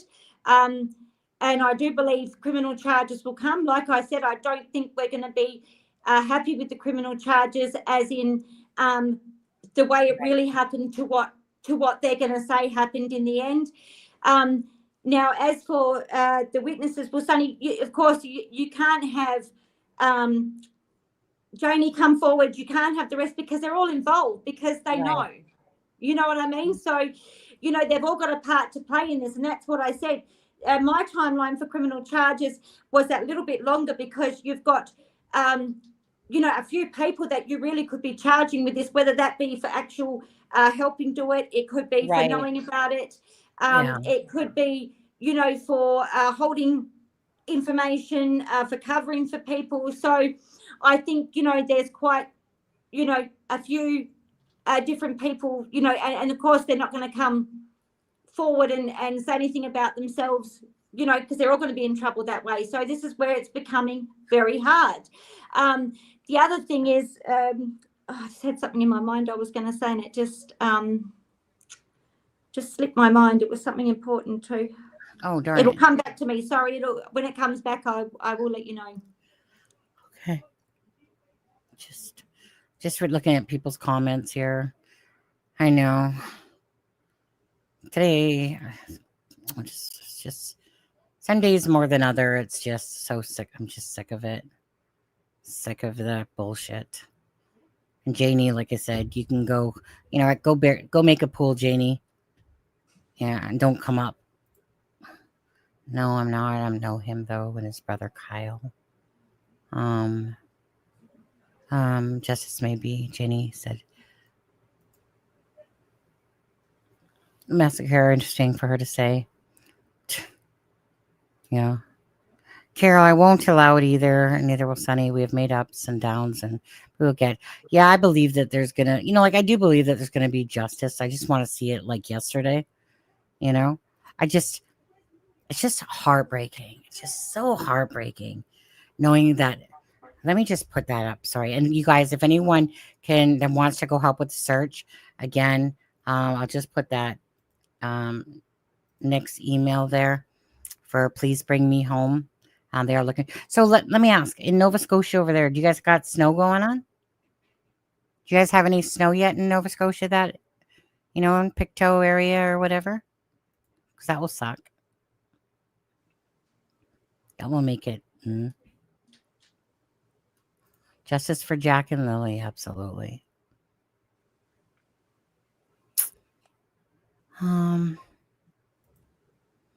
Small town, I hung out with him in that crew in high school. Which crew are you guys talking about? I'm sure I missed it above. When did you... I don't know. I'm just so... Today it's just like I'm more just tired of the bullshit. And,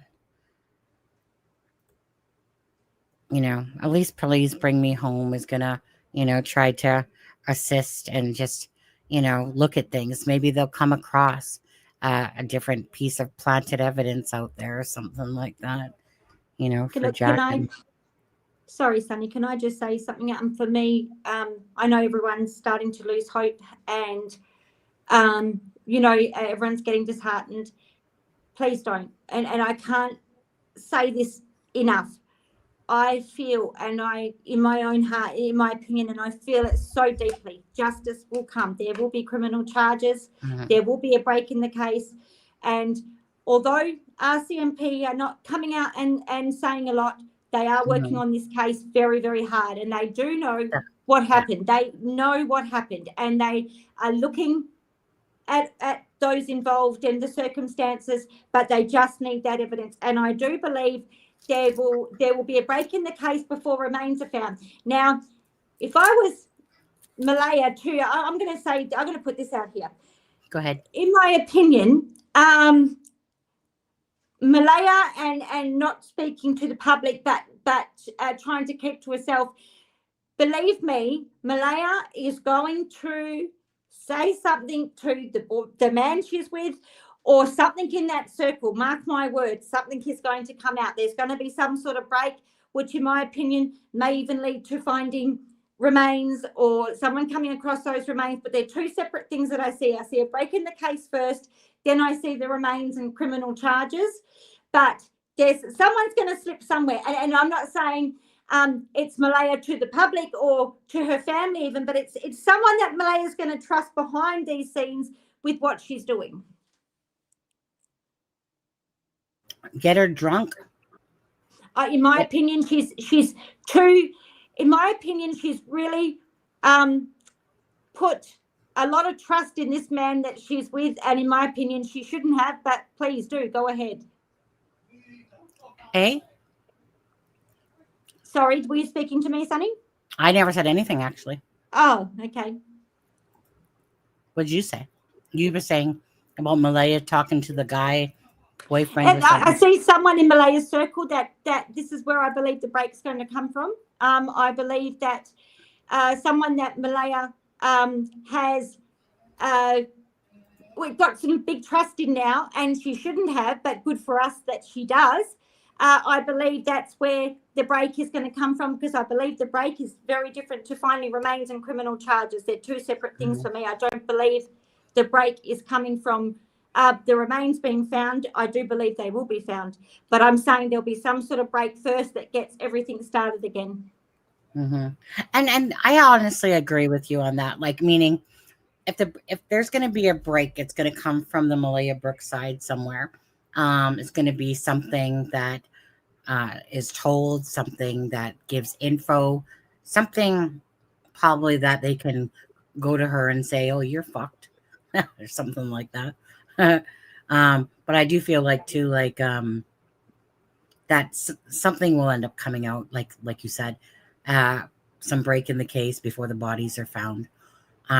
Something that will put this case back on its proper track of.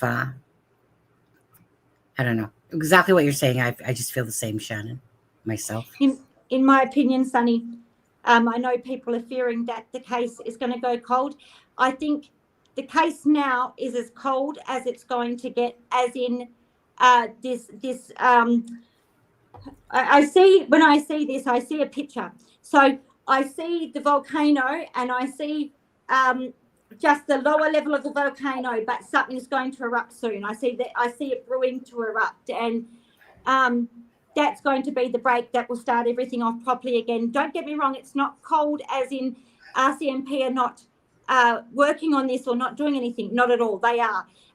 What I'm saying, cold as in no one's talking yet, no one's doing anything. But I'm going to say this. Malaya has a lot of trust in this man of hers, or a man close to her, and she shouldn't have, because I've got a strong feeling some man around her, or the man around her, is going to be the one that could blow this case open. And I have a very strong feeling with that. So that's good for us that she does trust him. But it's brewing. I can feel it, Sonny. And I know everyone is so disheartened, and I am myself. I'm angry. I'm frustrated. Yeah. But I'm not in the way that I have no you're concern like, at all that it's not coming. Absolutely. Right. Now, just quickly, Shannon, if you don't mind, for people that are watching this, I should have probably did this at the start again.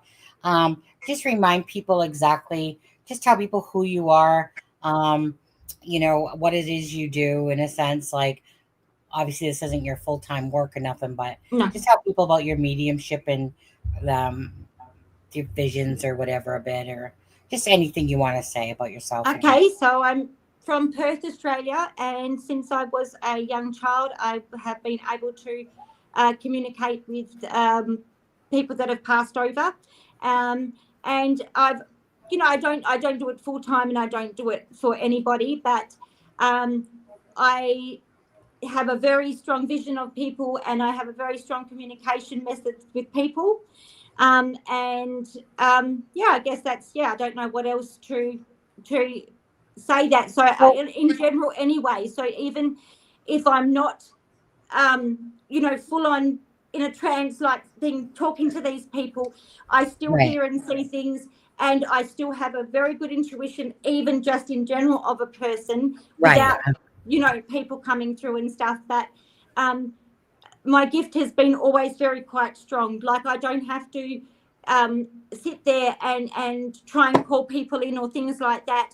As soon as I put my attention onto a case or a person, something will come through. Sometimes it's been so strong even when I'm not trying to do it, because I do make times where I try and keep it, because it does take a lot out of you. It can make you, it can literally make you feel very sick afterwards, because it does take a lot out of you when you do a full-on reading, because it's almost like you're in a trance sort of state.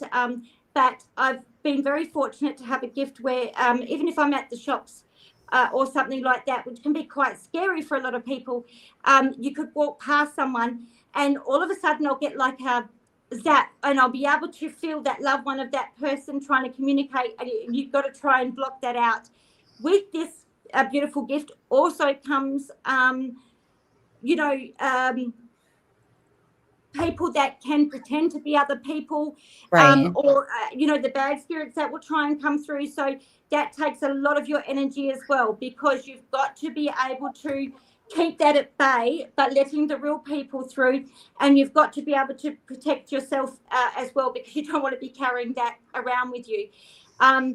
So I've actually had people before, Sunny, to be honest, that have said, I don't believe in psychics or mediums, and that's great, not everyone does, but they'll say, well, then tell me something I don't know, and sometimes you actually blow their socks off. They go, wow, how do you know that? I don't know how I know that. I was just born with that gift. And and again, I can't tell people stuff that I don't know. I can only tell them what I'm being told from up there. So it's not as if I just have this intuition that I can see someone and say, wow, this and this. It's what's coming through and what they're telling me from up there. So, and that could be different people in their life. I will say, if you could actually see what I see, you would have a good laugh today, because when I start, at the moment, like, I've got people waiting for different people in the chat and stuff that want to speak, but I'm keeping them at bay. But what actually happens is, if you could see what I see or see through my eyes, you would all have a little bit of a laugh, even though we're all upset today, because I've got people lining up. Like, they get so excited when they're able to communicate through someone, that you'll get loved ones from all different people trying to get their say in. And it's like they all sort of line up, ready. And when you block them or put a stop to it, they're like, oh. So you would get a really good laugh out of that, bless their hearts. You know what I mean? So, sorry, keep going, Sunny. Is my mom the first one in line? Keeping her at bay? I was just being a smartass.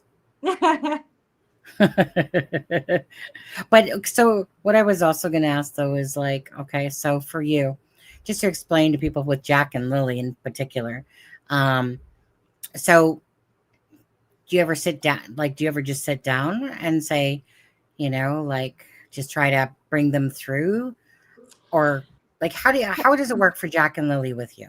Okay, so I'm going to be very honest here and just tell you how I see it. When the very first day that I was seeing this case, that was the very first day that they did their interviews, I had already felt the children crossed over, and I listened to more of what was said, and as I was listening, and I think, to be honest, it was Malaya's, when Malaya was talking to the media, that's when I seen a clear picture of Jack and Lily already passed over. So I knew from day one that this was all BS, although, and I could tell it was nefarious in the way of how these children were looking and how they were disposed of, in the way that where they were in the deep. When someone comes through to me, when they're fully crossed over, you'll see light and you'll see bright, and they're usually back to their best self they were when they were alive. When it's been more sinister sort of unaliving or it's been gruesome, I will see complete darkness but still see their faces. So that's what I first seen these kids in. Then they showed me the area that they were in. So after I got off watching, that first sort of hours, that's when I sat down and I called Jack and Lily in, and they were very prominent. They were a little bit hesitant to communicate and talk with me at that stage. I do remember clearly the first time it broke my heart because Lily was crying for her mum. She was asking for her mum. She was lost. She was confused. She didn't know what to do, as in they couldn't understand what had happened. They didn't know that they weren't there still. Did that make sense to anyone? I don't know if I'm making sense, but a lot of people when they're first taken, and especially in a way that they're taken, don't know that they're actually not here anymore. So they have problems being able to see the light. They have problems understanding what's happened. So they're very confused. They're in darkness. They were sort of my first days of seeing the kids. But very early on, I seen the waterfall. I seen they're buried in the muddy sort of swampy, not swampy, I'm not going to say swamp, but the muddy sort of sand. Mossy, and things like that. I seen the tree. I seen that rock next to it. I seen the wasps. And I think everyone that knows me knows that my opinion hasn't changed from day one, and it can't, because I just kept seeing them over and over and over, and the same thing. Things have built since then, like I've seen Jack and Lily in the car, and they've sort of shown me the inside of the car, but it stopped, started. When I see time with them, I see an actual little clock. Beautiful Zach's in the chat here now. Zach probably sees things different to me. I'm not sure how he sees his visions, but when I see time, I see like a little clock in my mind, and that clock will give you different time frames. So, a lot of the things that I do get are very, very clear. But like I said, you've got to be able to then put those little pieces together. You've got to be able to put those little, whatever they send you, you've got to be able to put that together to make a whole sort of picture. Scenario and picture, yes, of what it is. Lily and Jack are for sure, in my opinion, a little bit behind in their speaking for their age and stuff, because I can hear them talking, but again, I feel that is more due to the fact of abuse and neglect. I do not feel that there was anything wrong with those children in particular, other than abuse and neglect, and that they hadn't been taught properly, they hadn't been looked after properly. Mm-hmm. With any child, if you've got a dysfunctional household, an abusive household, those children can't flourish and they can't learn. They weren't given that opportunity to do that. Yeah, and I totally agree with that at all. It's just kind of, but thank you for that, because like I said, like me, I wish I had it like that. I wish I had that gift, honestly. I wish I had the gift to visually see everything, just so I could be like, look, this is where your loved one is, right? I wish I would love that ability. I would take on that ability, no matter how hard it is. If it meant that it could bring closure to people, I would love to have that ability.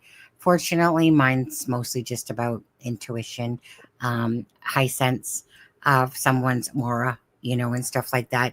And I see bullshit right away. I can see, well, except for, I can't say that with Daniel, because he, not only did he kind of fool me and Charmaine and many other people that I consider highly, intellectual when it comes to seeing people's bullshit. Because like I said, you're seeing it differently, right? Like, for instance, about the whole crossing over. So, that's something different, but we're someone for like myself that doesn't have that gift like that. Daniel was, it was weird, but he was portraying, like he was doing the right things that one would do when you typically watch a missing persons case. But then it's the different inconsistencies that fell apart. And I remember when Charmaine was talking to him on Messenger, I remember her sending me a message and going, Sonny, he's playing me for a fucking fool.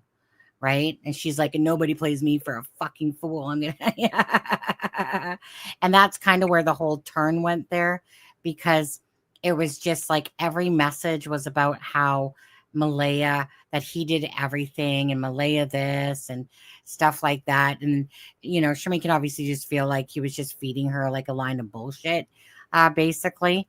And but then unfortunately for Daniel, when you come across people that are highly more intelligent than you are, then that's when you lose your ground.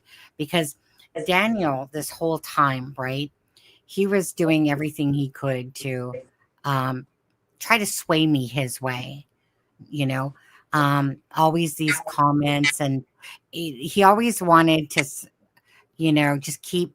It was like, because he knew that this channel, um at the time especially, had the most pull from Canada, um, for how, because, right, most, I'm Canadian, most people follow Canadians. For this case, they follow the Americans too, but at the time it was less like, yeah, Dolly was covering it and stuff like that, but it's a Canadian thing, really. It's a Canadian case, Canadian channel.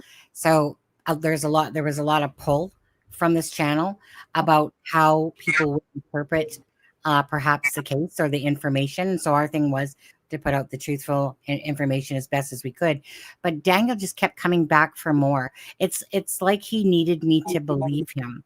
But the thing is that, sure, I played with Daniel and fucked with him a bit, with this whole pretending I fucking gave two shits when I really didn't, and stuff like that.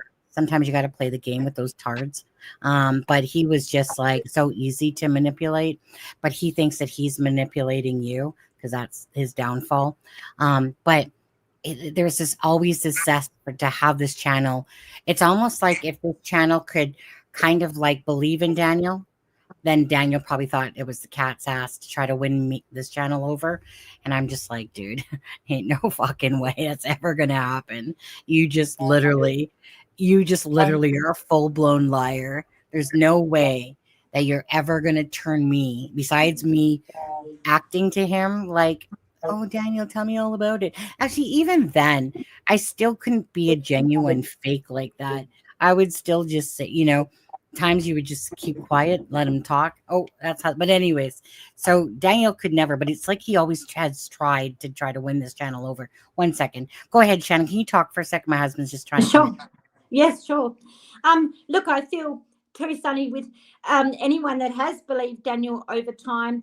I think probably even went against their own head a little bit, and that's because the heart would overrule the head when you've got two beautiful little innocent children missing, and you hear that at the start, especially that lie.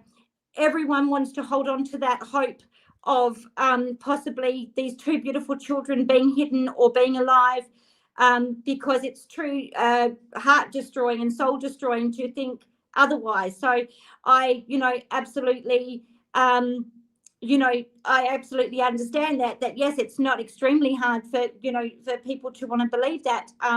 Unfortunately, that's something that I can't do. I can't have the pleasure of even wanting to believe someone's lie, I guess, in my head or heart. And that's probably one downfall too, what I'm able to do, because I don't get, I can actually see and feel, so I don't get to be able to do that. So that's one downside of my gift, I guess. So that's, your gift is sometimes can be a downfall in the way that, depending on what somebody wants to tell you or who comes through, sometimes people tell me things that could hurt the other person or hurt their feelings. So I'm always very clear to people that you want to hear the whole truth, and it's got to be the whole truth or nothing, because I can't control especially if I'm in a deep trance, I can't control what comes out of my mouth. Basically, I just absolutely repeat what they say to me. So it's very hard. But yes, I do understand, how people can absolutely still want to believe Daniel in a way, because it's very hard to separate your mind and your heart, and to think the worst of two beautiful children is is absolutely heartbreaking. You know, at one stage, I even think at the very start, when Daniel was coming out and saying things, I had to double check with myself. All right, have I just lost my plot completely? Or, you know, because again, your heart still wanted to believe that, you know, this didn't happen to these two beautiful children, because, Yeah. you know, as time's gone on, I mean, I always loved these two children, but as time's gone on, I've grown to love these children so much, because, you know, I'm able to hear them and see their little faces and see the pain that they went through. So it does, it really hurts you, and it brings tears to my eyes, because sometimes they'll show me things and they play things out in, like, to me, like a little movie. So I see it in sections like that. Yeah. And not only do I see the good times they had, which was very few, but I'm talking at school and things like that, they show me some very awful things too. So that's how I've always, in my opinion, known the abuse was a lot worse than what people were being told. Yeah. And that will come to fruition. I mean, that will come to fruition. It will, yes. Yeah. Yeah. I'm waiting to see what those next documents. So again, as for the documents, as I talked about yesterday, is that so of course they're moving to get more on redacts, right? And so in order to, when it comes to personal, the private and personal information, they have to inform them that, you know, like Daniel, Malaya, about it. Doesn't mean that they have a say. It just means that they have to inform them. So just from what I'm hearing, though, you know, obviously it looks like, you know, a lot of not good things are going to be coming out in regards to what we're going to read about those two. So it's not going to shock me and you and probably others, just to even how much lower these two will be portrayed than they already do, as pathetic as they are and stuff like that. So, you know, for me, it's all information, you know, all information is good information when it's coming from certain places, in a sense. In the documents, these are their words that they said that day. This is their stuff that they said to the police. So, you know, no, they can sit there and try to twist it all and that now, but, you know, like I said, it's their words, and I can hardly wait for those documents for sure. What I was going to do is, if you don't mind, I was going to play a little bit of Hunter S. True Crime, some of the newly released interviews, and just kind of come back to you on some of your thoughts on it a little bit. Is that okay? Absolutely. Yeah. And do you need to go winkle or anything? Yes, I do. I'm just going to pop off and I'll be back. Okay. You go pop off, and yeah, Okay. I'll just. Okay. Anybody else need to go winkle? Little tinkle, tinkle, winkle, winkle. How old are Daniel and the other kids? That said Daniel, the Blues, Jack, and Lily. Daniel's other kids. Oh, you know what? I knew that answer, but now I don't know. 9 and 7. Yeah, it was something. I knew that answer, but I'd actually have to go back and look now. But I think it's somewhere around there. Yeah. Brain's tired, people. 8 and 6. No, I think that they're older than 8 and 6, but I think that they're older than 8 and 6, but somewhere in that area anyway. You know, somewhere in that area. Okay, so let me just make this bigger. Watch some bullshit, and this is Hunter S. True Crime, guys. Does very good videos. Said to me she knew her kids weren't coming back. I'm so afraid that people will stop talking about it and they'll forget them. Aw. And Daniel and I got on the phone that afternoon and we had quite an emotional conversation. Can you take me through sort of what happened? Like you guys heard the kids playing in the morning, and how did that go? Yeah, Lily came into the room multiple times. I mean, me and Malaya and the baby were just in the bedroom. Uh-huh. And Lily came in multiple times, so, you know, I seen her that morning, and, Jack was out playing.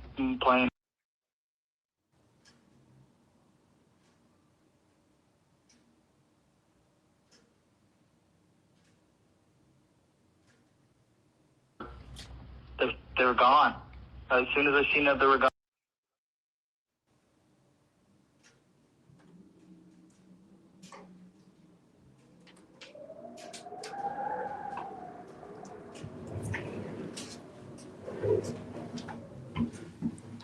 Sorry, I'm back.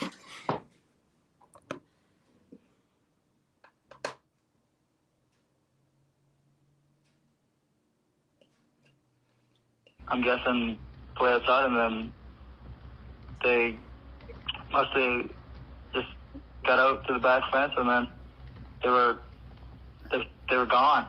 As soon as I seen that they were gone, I immediately jumped in the car, did all the dirt roads, did all the culverts, checked everywhere, checked over the rivers, the streams. I did everything. I did anywhere the vehicle could take me, I did. Yeah. And then as soon as I got back home, like 10 minutes later, I immediately went out on foot till the officers got here. What were the conditions like in the woods when you were running? The conditions are thick.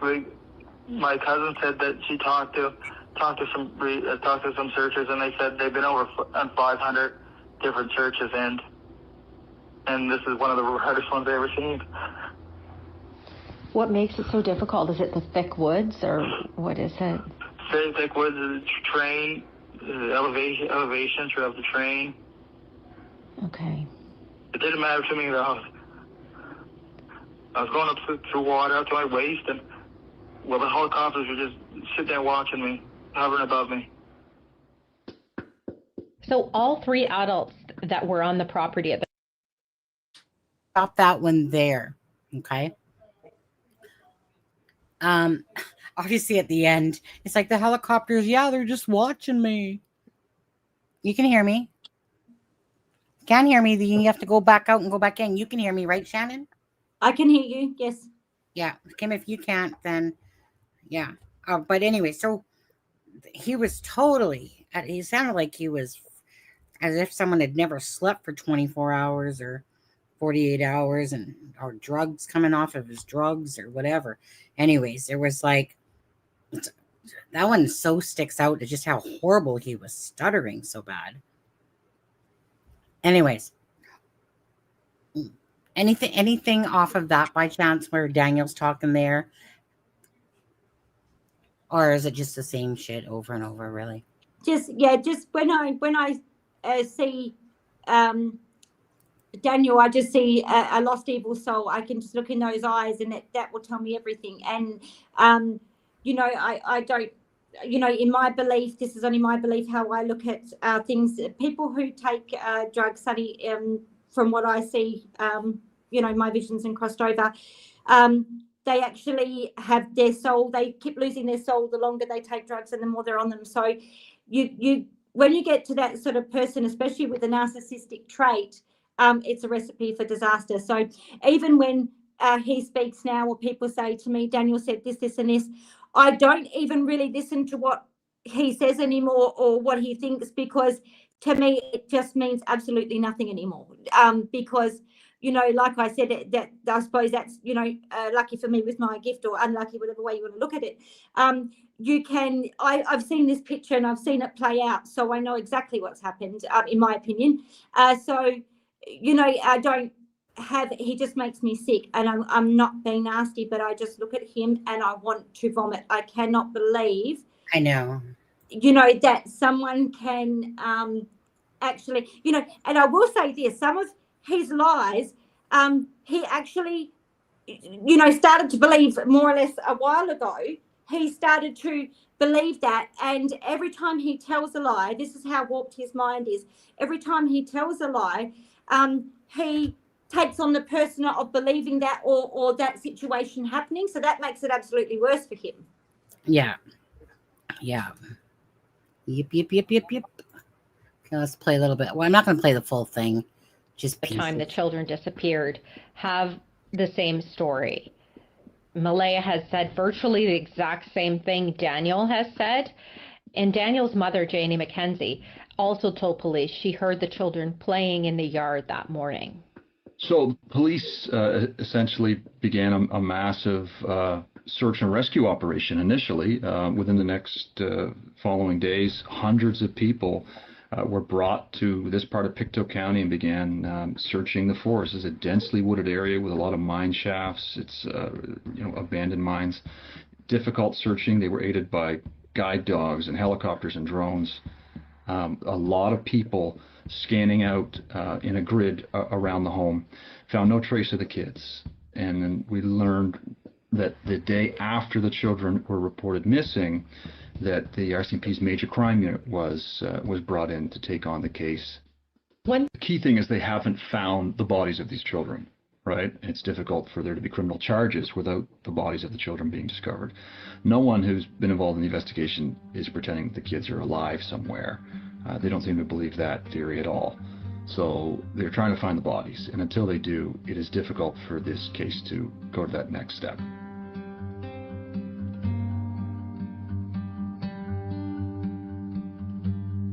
The day after the children went missing, that Saturday of May 3rd, there was an argument at the home between Malaya's family members and some of Daniel's family members. One of Malaya's family members hurled an accusation that Daniel had something to do with the children's disappearance. And this stemmed from discussion about meth use in the home. Daniel told me about the fight on the first day I met him. And I also learned that his mother, Janie McKenzie, kicked Malaya's family members off the property. After that point, at a briefing, a police update that Daniel and Malaya attended together, Malaya left the briefing in tears, and when Daniel tried to speak to her alone, her mother would not let him. And that there was also an altercation there that resulted in Malaya leaving with her mother, cutting off contact with Daniel, and the two have broken up. She's changed her Facebook status to single, and she has not come back to the community. We had been asking him questions about these allegations of drug use, and he responds essentially saying, look, he's got nothing to hide. He acknowledged, yes, he's done meth and other drugs in the past, but he doesn't struggle with them. And the way he explained it to us was he was attending Narcotics Anonymous essentially to clear his name. What do you make of all of the speculation that's going on? So many people were waiting. Well, I can already tell you the drug party is absolute bullshit. Yep. And I even asked the RCMP, give me drug tests. I asked CPS, give me drug tests. Yep. They said, no, it's not a concern. We're not going to do that. I even go to Narcotics Anonymous. Okay. I do everything. Like, I go to 3 times a week just to clear the air for all that bullshit. I mean, even when it comes down to Jack and Lily, I'm the only one from both sides of the family that is actually doing anything. I'm doing media all the time. Yep.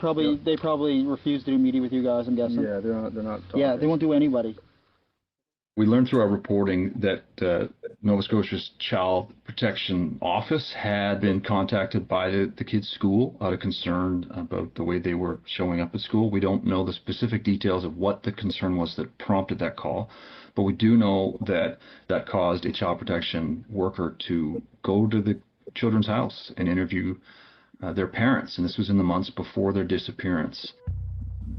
I was looking through the Facebook page of the children's school to understand what their school life was like. I was really just curious about the types of things they did at school and, you know, what their lives were like there.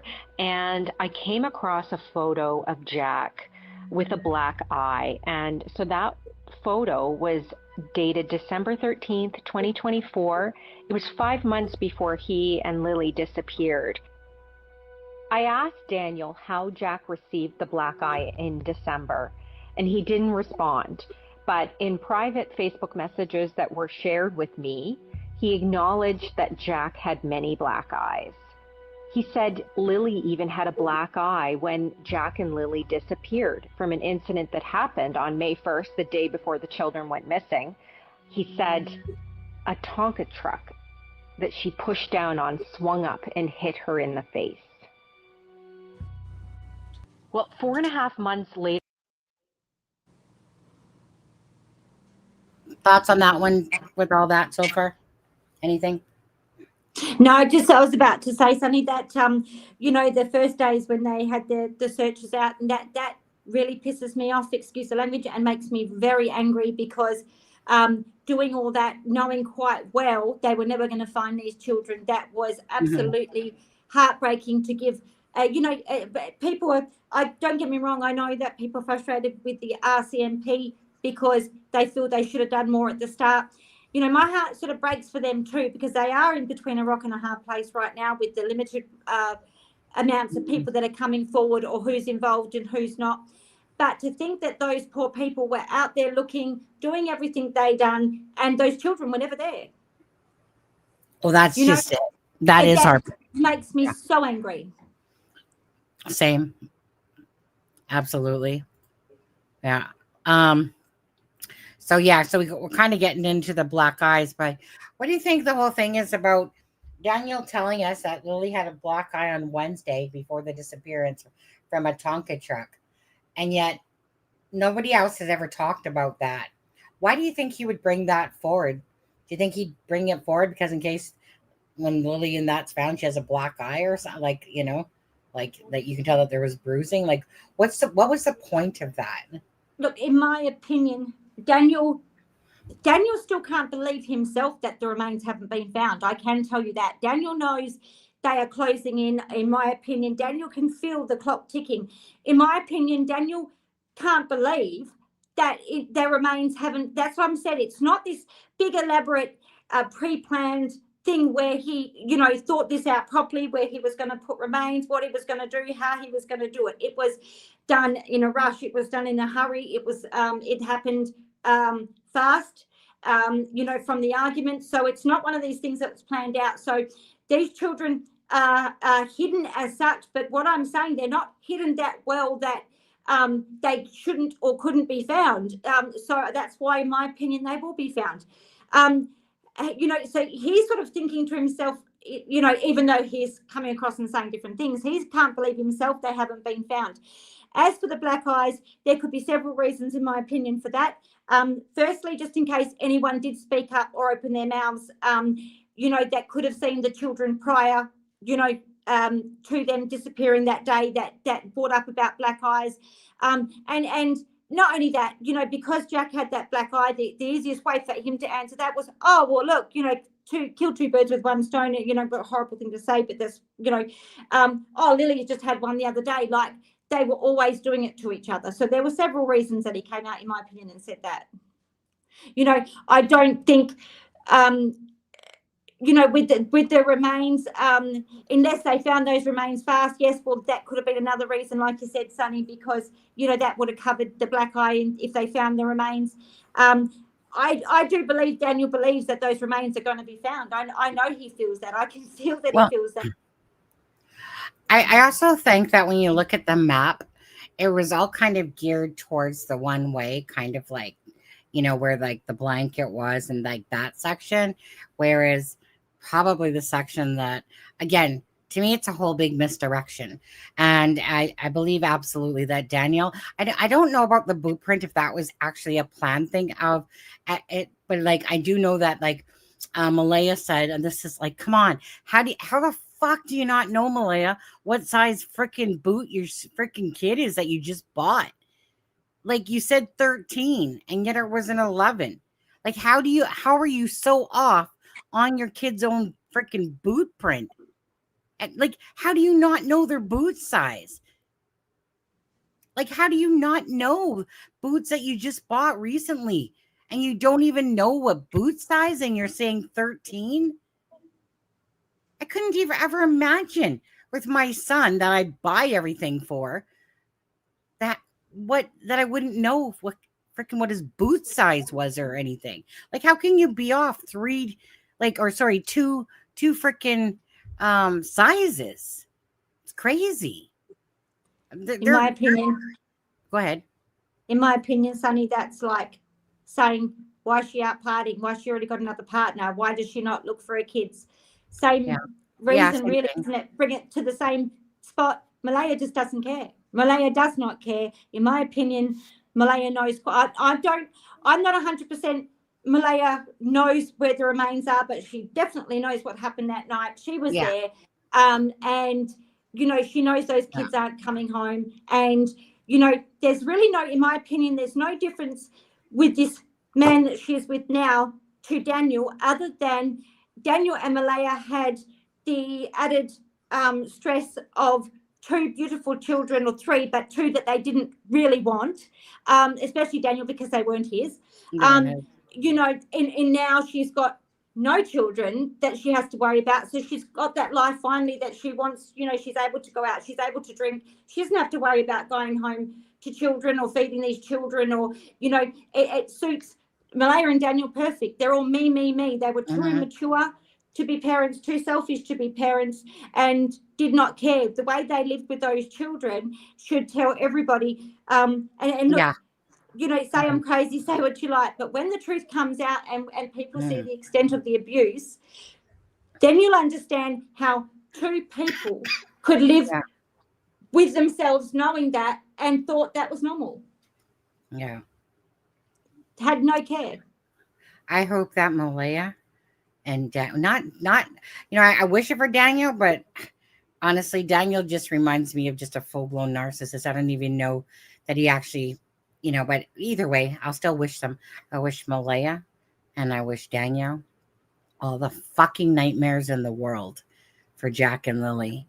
You know, I wish every moment of every day that there's a reminder to you guys about what happened to Jack and Lily, because you know the answers. And I actually think that Malaya does know the vicinity.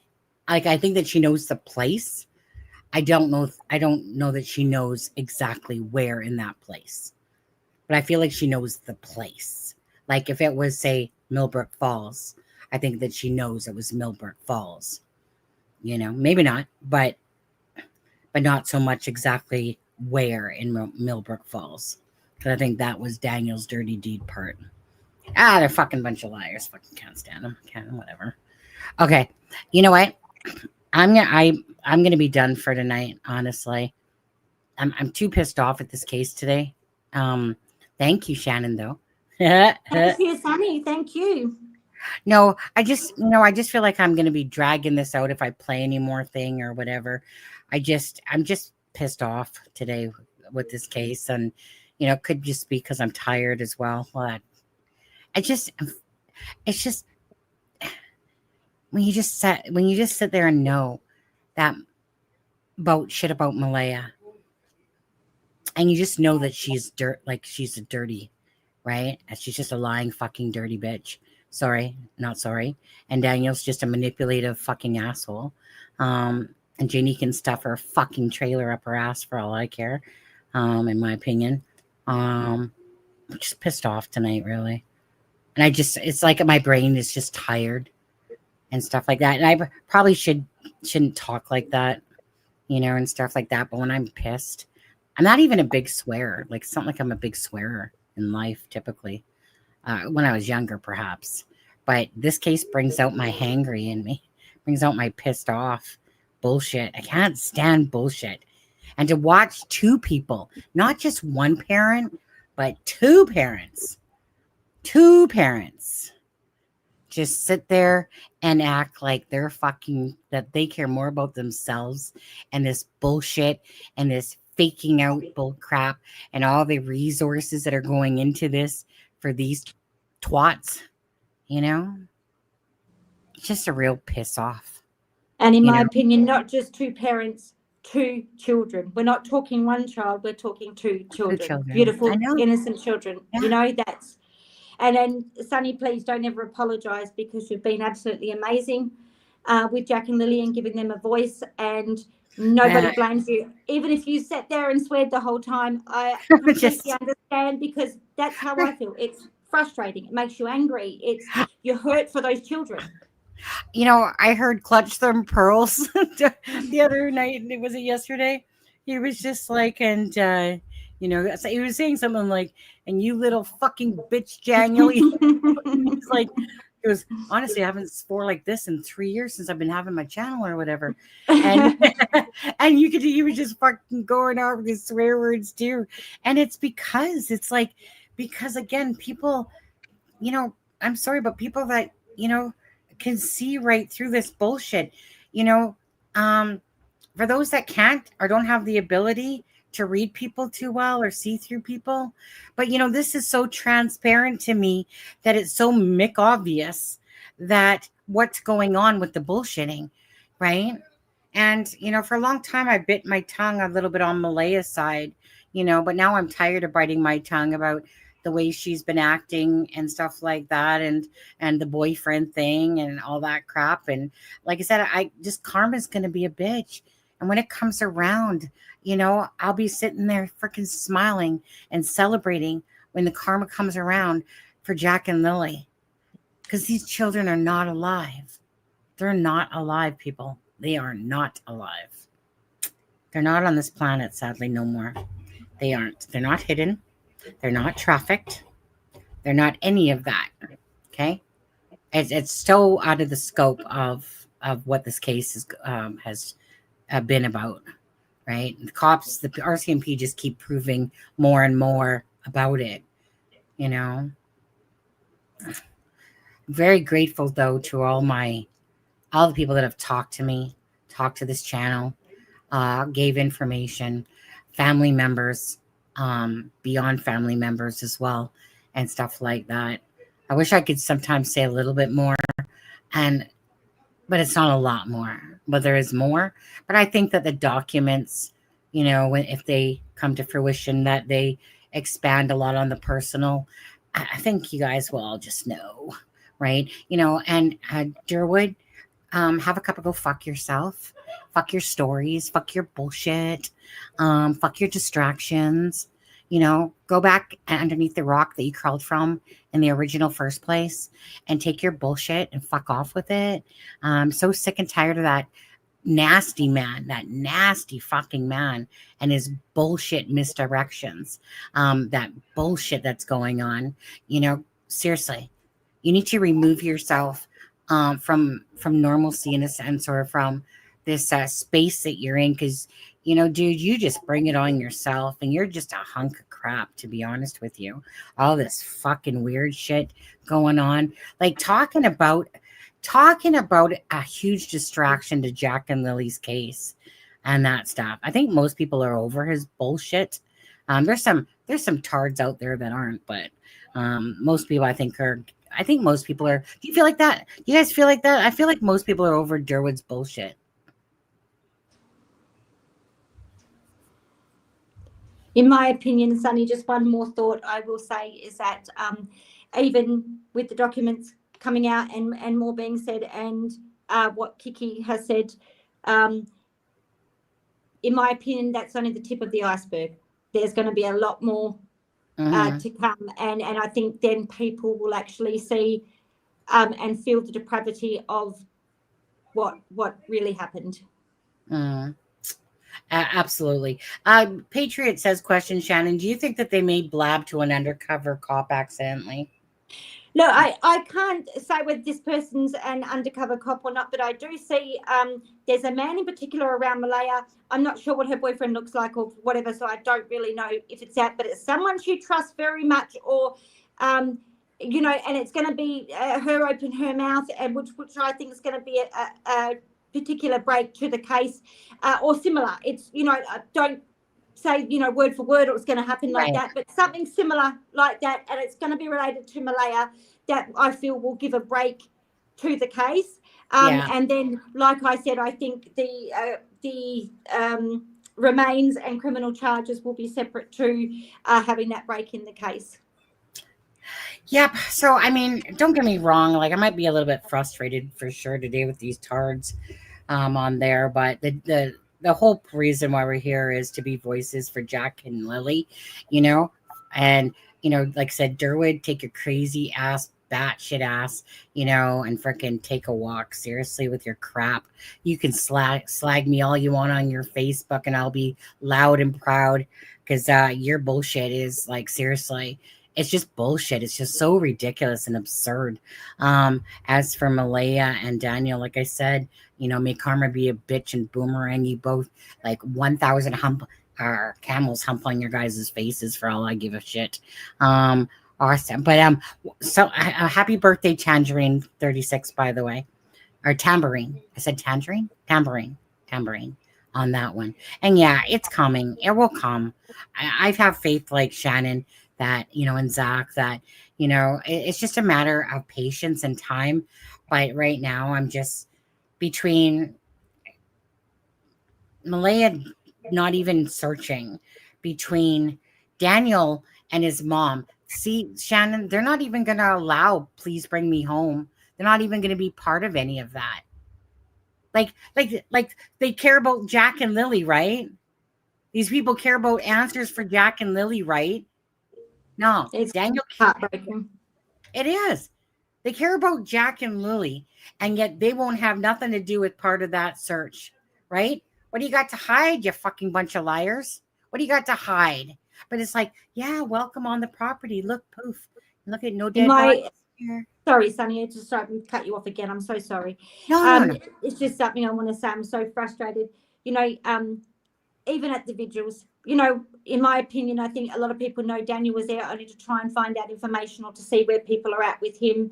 Yeah. And as for Malaya, well, she couldn't even show up, could she? So do you see what I'm saying? Yeah, it's just, I'm so angry and frustrated for these two beautiful children. Yeah. But I absolutely know my own heart, and I hope people get to, see this belief of mine, the justice, and I'm sure we're all going to be very, very happy when that day comes. Yeah, and just to ask you, and I think that you answered this already before, you don't do tarots or nothing like that. It's just mediumship, right? Yeah, don't use tarots at all, no. Yeah. I got some tarot cards here, but I don't know how to use them. There are some good tarot readers. There's a few that I do. Oh, there really is. Yes. Yep. Yeah.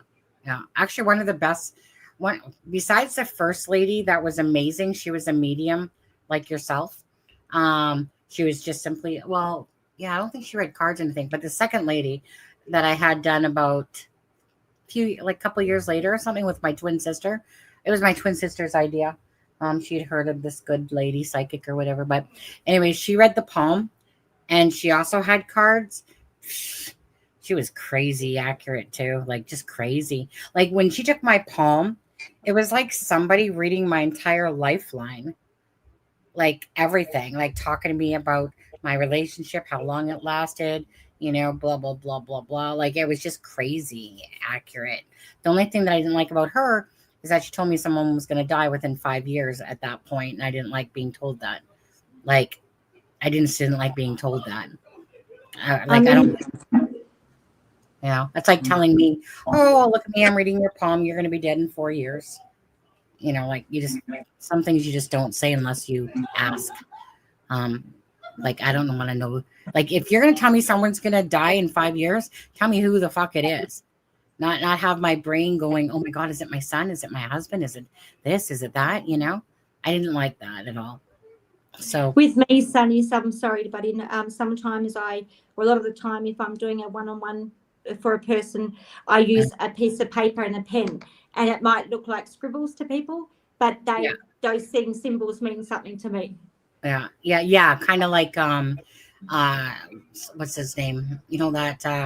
What's that gay kid out in Hollywood there? I like him. Oh, Tyler. Yes, Tyler Henry, is it? Yes. Tyler Henry, yeah. Similar to that, yes. Yeah.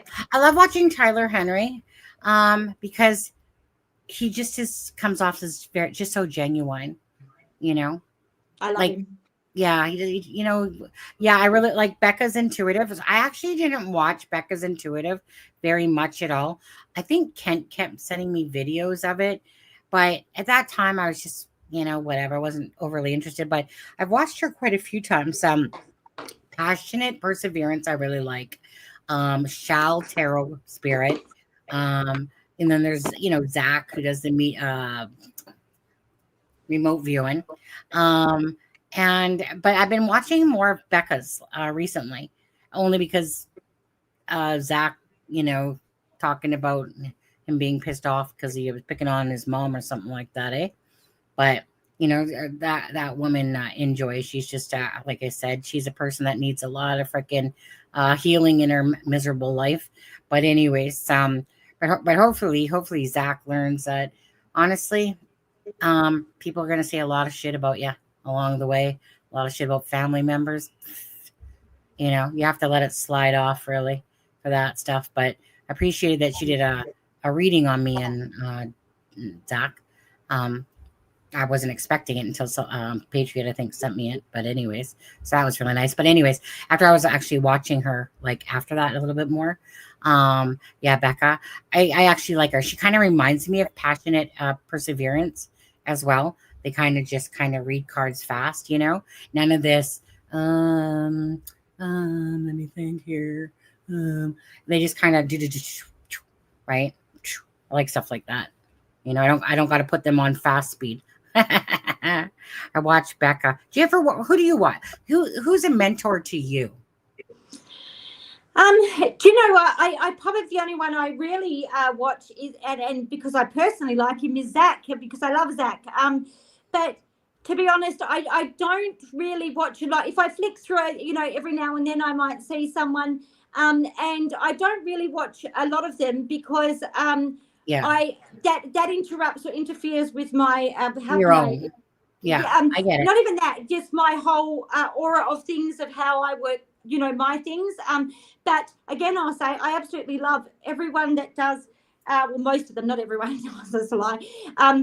Most of them that do it, because everyone does have their own special gift, and like I said, there's going to be things that I might get wrong that Zach will get right, and vice versa, and different people, because everyone reads their own energy and clues different, so that makes a big difference to the final outcome. So as such, there's one lady on YouTube, and she does lives, and I can't even think of her name, but I know she's got a European accent, and every now and then, because I honestly I can't remember her name, because you can't do readings for yourself. Very rarely will I be able to know things about myself. So that's one thing that you can't do.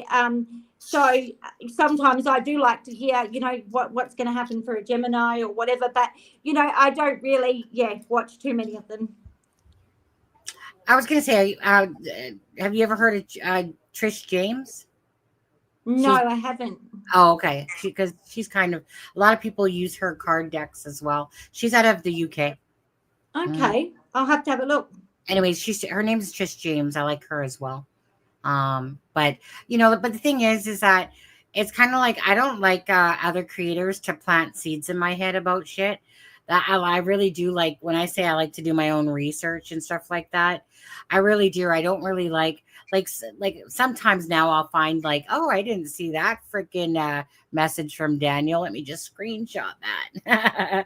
But most times I don't really actually have the time, to be honest, not with working full time and stuff. I have to always try to save my efforts for my own searching and doing and stuff like that. But when I do have a few moments and stuff like that, I'll go watch for about 10-15 minutes if I can, some of them. So the card ones, at nighttime, I kind of use them to kind of go to sleep to, really, to be honest with you. It's like I'll turn it on, listen, and then next thing I know, I'm asleep. Just because I'd rather hear something that helps to put me to sleep, or else my brain, because I'm always thinking about Jack and Lily's case anyway, right? So I might as well go to sleep listening to a freaking tarot card reader or something like that that's going on. When I'm just trying to, maybe there's something I feel like we're just at the point that unless someone's going to lay down exactly where they are, it's just a wait, cat and mouse thing going on. Sunny, I'm so sorry. I apologize. I'll have to get going because my little granddaughter's going to come. Oh, no. We're going to look after her for the afternoon until I go back to the hospital with the other one. No. Thank you so much for having me. I'm so honored and appreciate it so much. And it was great to see everybody, and big hellos and love to everybody and blessings. Thank you so much, Shannon. Appreciate that. Have a good day. Thanks. Bye-bye, everyone. Bye-bye. Bye, guys. Okay, so we're just going to play this on the way out, guys, okay? So anyways, if you haven't hit that like and the share, please do so.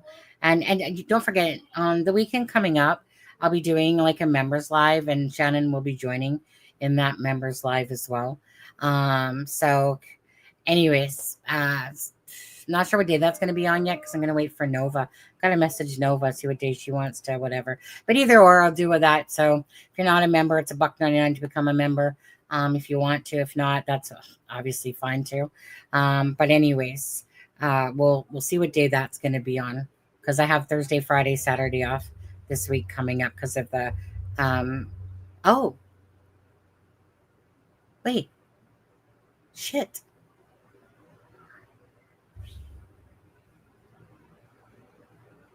Tomorrow's the holiday, isn't it?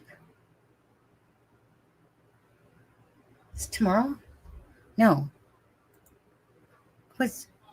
Wait, no, 13th. What day is the holiday? One sec. Hey Siri, when's Remembrance Day? No, it is November 11th. No, wait, today's the 9th. Okay, I was looking at my clock wrong. Okay, but we're in November. Okay, because I was going to say, my grandma's birthday, she's dead, but her birthday's Remembrance Day. But I was looking at the clock because it says 25/11/9. I was looking at it like it was the 11th day, and I'm like, wait a second, what? Yeah, it's Tuesday. Because I was going to say, oh, today's Sunday. Oh, that means I'm in the office tomorrow. Oh, okay. Shit. Means I lose an hour of sleep. Dang it. But anyway, so then I get to work from home on Tuesday because of the holiday. All right. But anyways, okay. With that being said, thank you guys for being here. Prayers for Jack and Lily. I hope that Daniel, Malaya, and Janie, I hope honestly that you guys have the worst nightmares ever, every single day until the truth comes out. And even then, I don't wish you well. Don't wish you guys well at all. No. People that fuck with kids don't deserve, people that sit there and care about themselves more than their actual children and stuff like that. Sorry, not meaning to be mean, but I am by the same token. Anyways, you guys, we'll play this out for Jack and Lily, and biggest hugs and kisses. Thank you so much.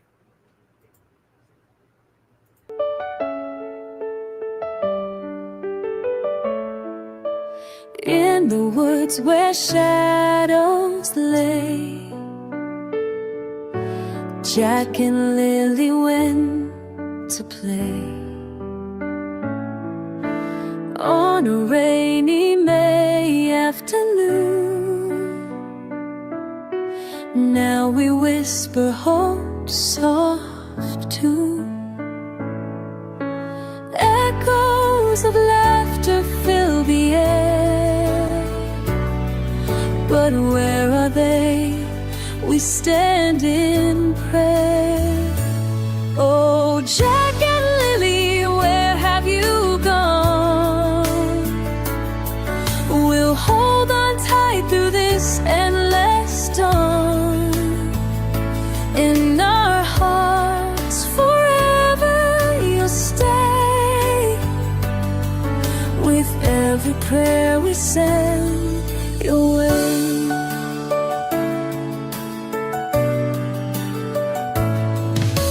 Hundreds gathered, hearts so strong, searching deep where they belong. Through the trees and storms they roam, wishing every child came home. Fatigued but fierce they won't give in. For every soul we search within. Oh, Jack and Lily, where have you gone? We'll hold on tight through this endless dawn. In our hearts forever you'll stay. With every prayer we send away. We'll keep the hope say. In the silence, love will